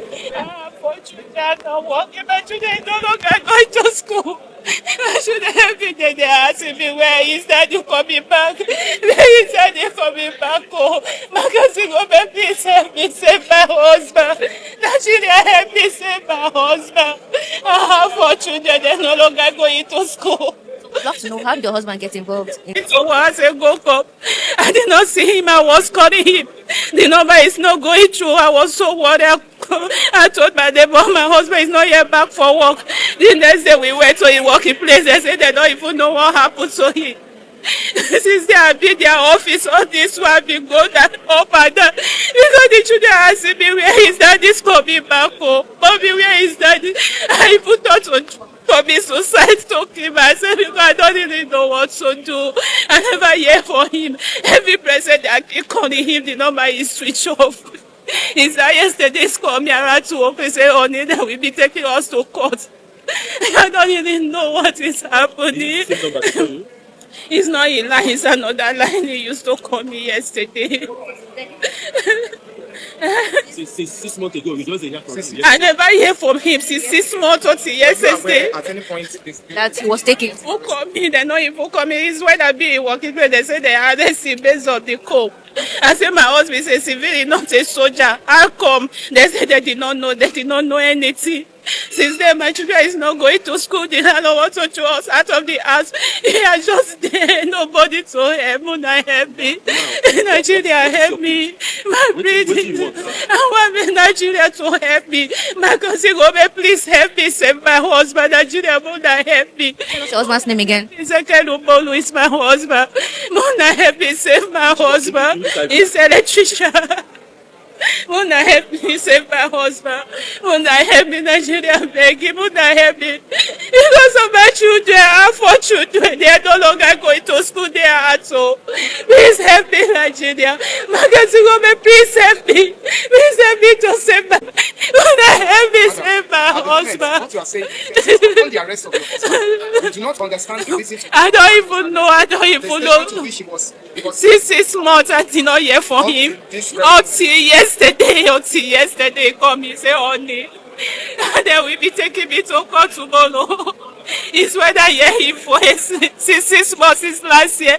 Even the children are asking me, Mommy, where is Daddy coming back? Where is Daddy coming back? I said, I don't know. Thank you very much. Àyà kí ló dé tó lanú lẹ̀ báyìí? Ó lèmi náà lanú lẹ̀. Ó tó kéèyàn lanú lẹ̀, in fact, abẹ́ẹ̀ rí wọn. Bàbá àgbàlagbà tí mò ń wò yìí. Bọ́ọ̀lù. Ṣùgbọ́n gẹ́gẹ́ bẹ́ẹ̀ ṣe gbọ́ lẹ́nu expert wọ́n ní this is the first time history is made. Àárí àwọn opposition kankan kan sọ dáadáa nípa rẹ̀ o. Àwọn ẹbí wọn jáde lọ́jọ́ tí wọ́n sunkún sáré olódòdè lọ́rùn. Ẹ wá rí i pé ààrẹ olódòdè gbọ́ ẹkún wọn wípé kó má dàbí wípé wọ́n kàn fojú wọn gbolẹ̀ àbí wọ́n court martial wọn. Wọ́n ti kó díẹ̀ wá sí ilé ẹjọ́. Èmi ò wá mọ̀ bóyá wọn kan wà tán máa kó sílẹ̀ tán máa court martial o. Ṣùgbọ́n wọ́n ní this is a very good development pé wọ́n ti kó wọn wá sí ilé ẹjọ́ civilian láti jẹ́ kán ní opportunity láti gba lọ́ọ̀yà tí ó bá wọn sí ẹjọ́. ṣùgbọ́n ọ̀pọ̀lọpọ̀ àwọn tí wọ́n dárúkọ tó jẹ́ pé wọ́n wà ní active service nínú wọn sáà ti fún yẹn lẹ̀ ni àbí wọ́n fẹ́ fi ọ̀rọ̀ promotion tí wọ́n ní torí promotion náà ṣe ṣàgídí mo jẹ́rìí ìjọba àwọn náà ṣe iṣẹ́ àmúrelé wọn déédéé kan tó kó wọn wá ṣùgbọ́n àwọn tèmi wá ń wò ẹnu àbáwọn wọlé tún wò ẹnu tó fẹ̀sùn kan wọ́n ní tó fi mọ́ electrician ṣẹ́ẹ̀rí táwọn aráàbí ìbá fẹ́ ṣe iṣẹ́ láabi ẹni tẹ́ ẹ̀ lérò sí ọ̀pọ̀lọpọ̀ wọn tán bá yín wọlé wọ̀de wọ́n ti ẹ̀ lè mọ̀ súnmọ́ yín jùjùjù àwọn náà máa lò tán mọ information pa yín tán mọ bẹ́ẹ̀ ṣe ń rìn ọ̀gá ti dé o wọ́n sì mọ̀ pé wọ́n ràn lọ ibì kan nǹkan kan lè mọ́ bàjẹ́ gan tán máa sọ fún wípé nǹkan kan bàjẹ́ iná àbí kan mọ̀ fa iná ibì kan yọ tàbí kíní solar panel tán ṣe sí aṣọ rock kọ́kàn dédé lànà àwọn náà dẹ̀ bá fi náà sí bọ́n ṣe nìyẹn tí nǹkan kan ò ní ṣe ẹ̀hán náà máa fi náà tán máa nǹkan kan ṣẹlẹ̀ wọn kàn ní ó ń bọ̀ wá ṣiṣẹ́ kan náà ni ó ní ó sì máa ṣe kùrùkẹrẹ ẹ̀ ní tètè rò sọ́dọ̀ rẹ̀ ẹ̀ kàn rí tó yẹ pé tán bá ṣe tán báyìí tó bá wà successful ẹ lè fóònù náà lóye kan lẹ́ńtẹ́ ẹ̀mọ̀ rí tẹ́lẹ̀ tí ò lọ school wọ́n lè lóun ní minister of power ṣé ẹ ti wá rí báyìí wọ́n ní kán pàtẹ́wọ́ fún Olódòdẹ o pé Olódòdẹ ti ẹ̀ gbà kán gbé wá sí wọ́n gbé ẹjọ́ ológun tán fẹ̀sùn kàn pé wọ́n fẹ́ gbàjọba wọ́n sì tún ní wọ́n ní plan láti pa president àtàwọn èèyàn jàǹkànjàǹkàn bẹ̀ wọ́n wá gbà kan gbé wá sí civilian court wọ́n ní kòndóòsù ní fàárẹ̀ Olódòdẹ wọ́n lẹ́yìn tẹ́ ń bá rí Olódòdẹ pé democracy kò ṣe kinní kan wọ́n ló ń rèé o wọ́n láàrin kẹ́ sọ̀rọ̀ o ó dá ohun náà lẹ́ti gbọ́ lẹ́nu ẹ̀ lákòótán ara ẹja fẹlẹ́ ìkáfi káàpù gbogbo rẹ̀ ńlẹ̀ lórí ọ̀rọ̀ bàbá Sunday Igboho ojú ẹkùn pọ́n ìró ẹkùn lé ìgbésẹ̀ wọn ẹjọ́ ẹja mọ́ gbàdúrà fún ẹja mọ́ fàdúrà ràn lọ́wọ́. This is not the time to be distracted. owó ìgbésẹ̀ tó ní kálukú bá fẹ́ gbé wọ́n sígun fún èèyàn kan ni wọ́n sígun fún èèyàn kan ni yóò sojú gbogbo wa náà gbogbo ẹni tó bá sígun fún gbogbo ibi tó bá fẹ́ lọ fogun jà gbogbo excuse ti irú wọn náà ní tẹ́lẹ̀ tó jẹ́ wípé gómìnà náà ń dúró de ìjọba náà ń dúró de ṣùgbọ́n ní ìsìn tó sì jẹ́ wípé àwọn ọba ló sígun fún wọn bóyá wọ́n á wá fìyẹn ṣe excuse wípé rárá o Aláàfin àwọn ọba ní ẹgbàáwé ìṣègùn wà lọ́wọ́ ìhàn gbọ́dọ̀ níbi tó rárá ẹ̀rù ti ń ba bàbá nìyẹn Ìbà Gani tẹ́lẹ̀ wípé kàn wá rè dojúkọ àwọn Fúlàní kan sọ wípé ta ló ra wọn ń ṣe pé àwọn fi ọgbọ́n sí ni bóyá wọ́n tún wá fi ọgbọ́n yẹ̀gẹ̀rẹ̀ lórí ọ̀rọ̀ wọn sígun fún wọn sígun fún ẹ̀ torí ó dìgbà tíjọba bá fẹ́ àpúrúfù ẹ̀ fún ẹ sì mọ̀ pé bàbá Sunday Igboho àwọn ò tiẹ̀ nídìí àti rèé mọ́ fẹ́fẹ́ kínní ààrẹ Tinubu directly náà ní ó rò pé ó lè ṣe ó yá àtòkè ní so ẹ bá gbàdúrà fún wọn o ẹ fà wọn tó ń ṣẹ́gun fúnra wọn lẹ̀ ní ìsìn tó bá fẹ́ ṣẹ́gun lọ yóò ṣojú wa kò ní sẹ́yìn wa ṣùgbọ́n tiwa ni wípé àwa ní àtìlẹ́yìn federal government a ní àtìlẹ́yìn Olódòdẹ torí ẹ̀ mo fẹ́ kẹ́ ẹ rí pàtàkì àti ìwúlò decision bàbá wa Sunday Igboho kílódé Olódòdẹ ní ìṣèkìní tí ò bá wá sí àtìlẹ́yìn Olódòdẹ ẹbí lẹ́yìn ìgbà tán lọ Kogi tán lọ Kwara ìbá àwọn ọmọ Fúlàní kan ti pariwo ẹ̀ ṣèjọba mọ̀ sí o ṣé kìíní kan ṣe o bíjọba ò bá wá mọ̀ sí títa lẹ́rò pò jọ́ rìjìnà bẹ́ẹ̀ yẹn lọ́jà kan tó rè ra sọ yóò rọ rìjìnà ń bẹ̀ yóò rí eléyìí tí ì sọ rìjìnà lábà ọ̀rìjìnà ni bàbá Sunday Igboho gbé dání so gbọ́ aláriwo ẹ̀rí pariwo wọn ti dínkù ní ìsìn so yé a pé a gbọ́dọ̀ sí kí ọlẹ̀ wa nínú gbogbo kòdà iná ẹkọ́nọ́mì ò dáa ẹkọ́nọ́mì ò sunwọ̀n a lè bọ́n sí tó ń ṣe ìjọba náà promise ọmọ Nàìjíríà páwọn ó ṣe fún wọn tán bá sì ṣe kì í ṣe failure àwa táwọn fẹ́ òmìnira ṣùgbọ́n kókó òmìnira náà number 1 lórí àjẹ́ndà òmìnira ni wípé you must be able by power by will by political will by anything you must be able to secure your territory so ṣe rí pé amen yóò yá kò ní yẹ̀rẹ̀ àní rí jù báyìí lọ́nà ìròyìn tòní oníyànṣẹ́ ọlọ́bẹ̀ sí àwọn táwọn ìfẹ́jẹ́ náà akọ ìbínú àfihàn pàdé lọ́la ẹ bá pín wá dénú yín ìmọ̀ràn yín náà sí kókó God bless you and I always love you bye for now. ó dá ọmọ kí n káàbọ̀ sínú abala ń bára ìtàṣálẹ̀ àní lójú 3 minutes ló ń bì nítorí ọmọkùnrin ọ̀rọ̀ rẹ̀ ṣe mí láàánú Wàsíù lóko rẹ̀ ń jẹ́ lára àwọn ọmọ tán kó mọ́ rógà nígbà ẹ̀ǹsà 6 years ago ọdún 6 sẹ́yìn ó ṣẹ̀ jáde ní oríṣẹ̀ kò yọ ó ṣẹ̀ gbòmìnira mọ̀mọ́ rẹ̀ ni ó mọ̀ jáde ó jáde síta ibẹ̀ lọ́wọ́ ti bá ìbéèrè táwọn èèyàn ń bi mí ni wípé só padà bá mọ̀mọ́ rẹ̀ ń lé àmú ní ìbéèrè tó wá sọ́kàn tèmi náà nù ó lẹ́sẹ̀ ń dun mọ̀mọ́ òun kò tó lọ ṣé mọ̀mọ́ rẹ̀ sì wà òun náà mí sí mọ̀mọ́ rẹ̀ wọ́n kan ní tó bá fi lè bá mọ̀mọ́ rẹ̀ láyé láàyè wípé wọn bí dáa kó tún kọ̀rọ̀ sí mọ̀mọ́ rẹ̀ lẹ́nu kórè mọ́ bọ́ mọ̀mọ́ rẹ̀ odidi ọdún 6 tó wá fi tàfàlà dànù tó waste dànù tó fi ṣòfò dànù ńkọ́ àwọn ní kó máa dúpẹ́ wípé ọ̀pọ̀lọpọ̀ ti bá lọ ọ̀pọ̀lọpọ̀ ti kú ẹ̀sùn kí náà fi kàn án ẹ̀sùn pé ó gbébọn ó lóun ò tiẹ̀ rí inú fíìmù inú múfì lòun ti máa ń rí bọn ẹ wo ọ̀pọ̀rọ̀ kágbọ̀n afẹ́fẹ́ ní gbé lọ ẹnu oníkan láti gbọ́pọ̀n.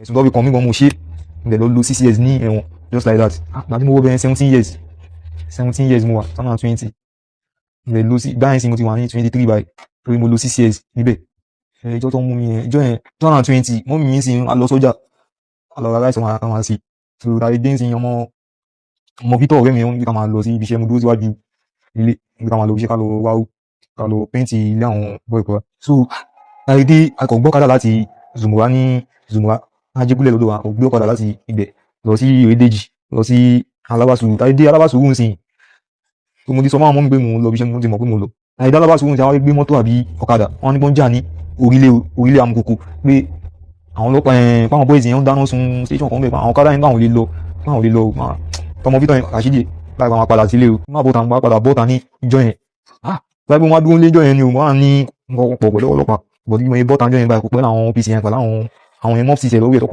tọkọ̀ sáré ọmọ àwọn ọmọ kan mú èmi náà iwájú kan bàjẹ́ lọ́ọ́ ti mú èmi ìbẹ̀rù ọgbọ́n lọ́ọ́ ti mú mi tó gbé mi lẹ́ kò pẹ́ ni wọ́n máa kan sáré lọ pé mọ́mí gbé Rashidi ọdẹ mú Rashidi ọdẹ mọ́mí mi sùn ìhun pẹ̀lú èṣe tó ṣèṣe lẹ́sẹ̀ ọtún rálẹ̀ ńlẹ̀ rálọ́ rábò ọmọ yìí gan mo ti sunkún wọ́n mi ti sunkún ẹ̀fọ́mọ mi lẹ̀ lẹ́nu jẹ ẹ̀wọ̀n gbọ́ wọ́n gbé mi lọ níjọ́ yẹn àwọn pípín ẹ̀mí bẹ́ẹ̀ wọn tó gbé mo ṣe ọkàn àṣẹ wọn padà lọ́kàn nǹkan mi fún mi ní pépà nǹkan tí mo ṣe ń sìn lọ́lọ́kọ fún mi nǹkan tí mo ṣe on lawful firearms lọ́lọ́kọ fún mi mo lè gbébọn mo ṣe anything mo bá kọ̀ọ̀kan lọ́wọ́ mi wọ́n kọ́ mú mi wọ́n kọ́ fún mi ní on lawful firearms just like that mo lè ṣe kọ́kàn ẹ̀sùn lọ́bì kan mi gan mo ṣe mo lè lọ lo 6 years ní ẹ̀wọ̀n just like that Rashidi dìde so that inú wọn máa lè dùn mo mọ̀ pé màtá yẹn ni wọ́n máa wọ́ọ̀rì wọn báyìí fún wọn tí rí mi so báyìí ti plan tí mo ní báyìí ni pé ó lè yẹ̀kùn mi pẹ̀lú ní owó so that màá lè padà sọ́dọ̀ ọ̀gá mi yẹn so ọ̀gá mi yẹn sì bá padà síbẹ̀ yẹn sì so that màá lè máa kọ́ṣẹ́ yẹn gbogbo yes tí mo lọ waste níbẹ̀ yẹn sì báyìí bí mo ṣe wà lọ́dọ̀ ọ̀gá mi màá ti di ọ̀gá màá ti ní ṣọ́ọ̀ so Ọlọ́run ti kọ́ sínú ìrìnàjò mi pé màá lọ sí ibẹ̀ yẹn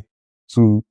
ó mà ṣe o àbẹ́ẹ̀ rí nǹkan àánú ọmọdé ṣe mí tèmi sọ lọ́hùn ọmọ Nàìjíríà náà tó ti bá ń fẹ́ lójú o mistake ẹyọ kan tó kàn rọra ṣe ló gbé dé ibi tó para rẹ̀ mọ́ jáde mọ́mọ́ rẹ̀ ló sọ fún pé kó mọ́ jáde o ṣùgbọ́n ká ní wòlíì kan à ń fọ̀rọ̀ rẹ̀ kọ́gbọ́n ni kò yẹ àsàn kankan lórí ọ̀rọ̀ rẹ̀ ẹ wá wá dúró ọdún 6 torí waste dànù ọmọ kékeré ṣùgbọ́n bá òkú ìṣe òtán o mọ̀mọ́ rẹ̀ ni Ọlọ́run lò fún wòlíì rẹ̀ mọ́ jáde ó sì jáde iwájú ilé ló tún wá jáde sí o kì í ṣe pé ó tún rìn lọ́ọ̀tá o gbogbo bó ṣe gbọ́kadà lọ tán kìlọ̀ fún wípé wọ́n ń jà ń gbòòrò ó gbọ́kadà padà wọn dá dúró ńgbà náà wọn mú o wọ́n wà nù ilé rẹ̀ ẹ bá ní èèyàn yìí wà nílé ẹni kéèyàn fọrùn rọ ni kọ́lọ́mọ ṣàánú wa o wọn kò mọ rógà for 6 good years.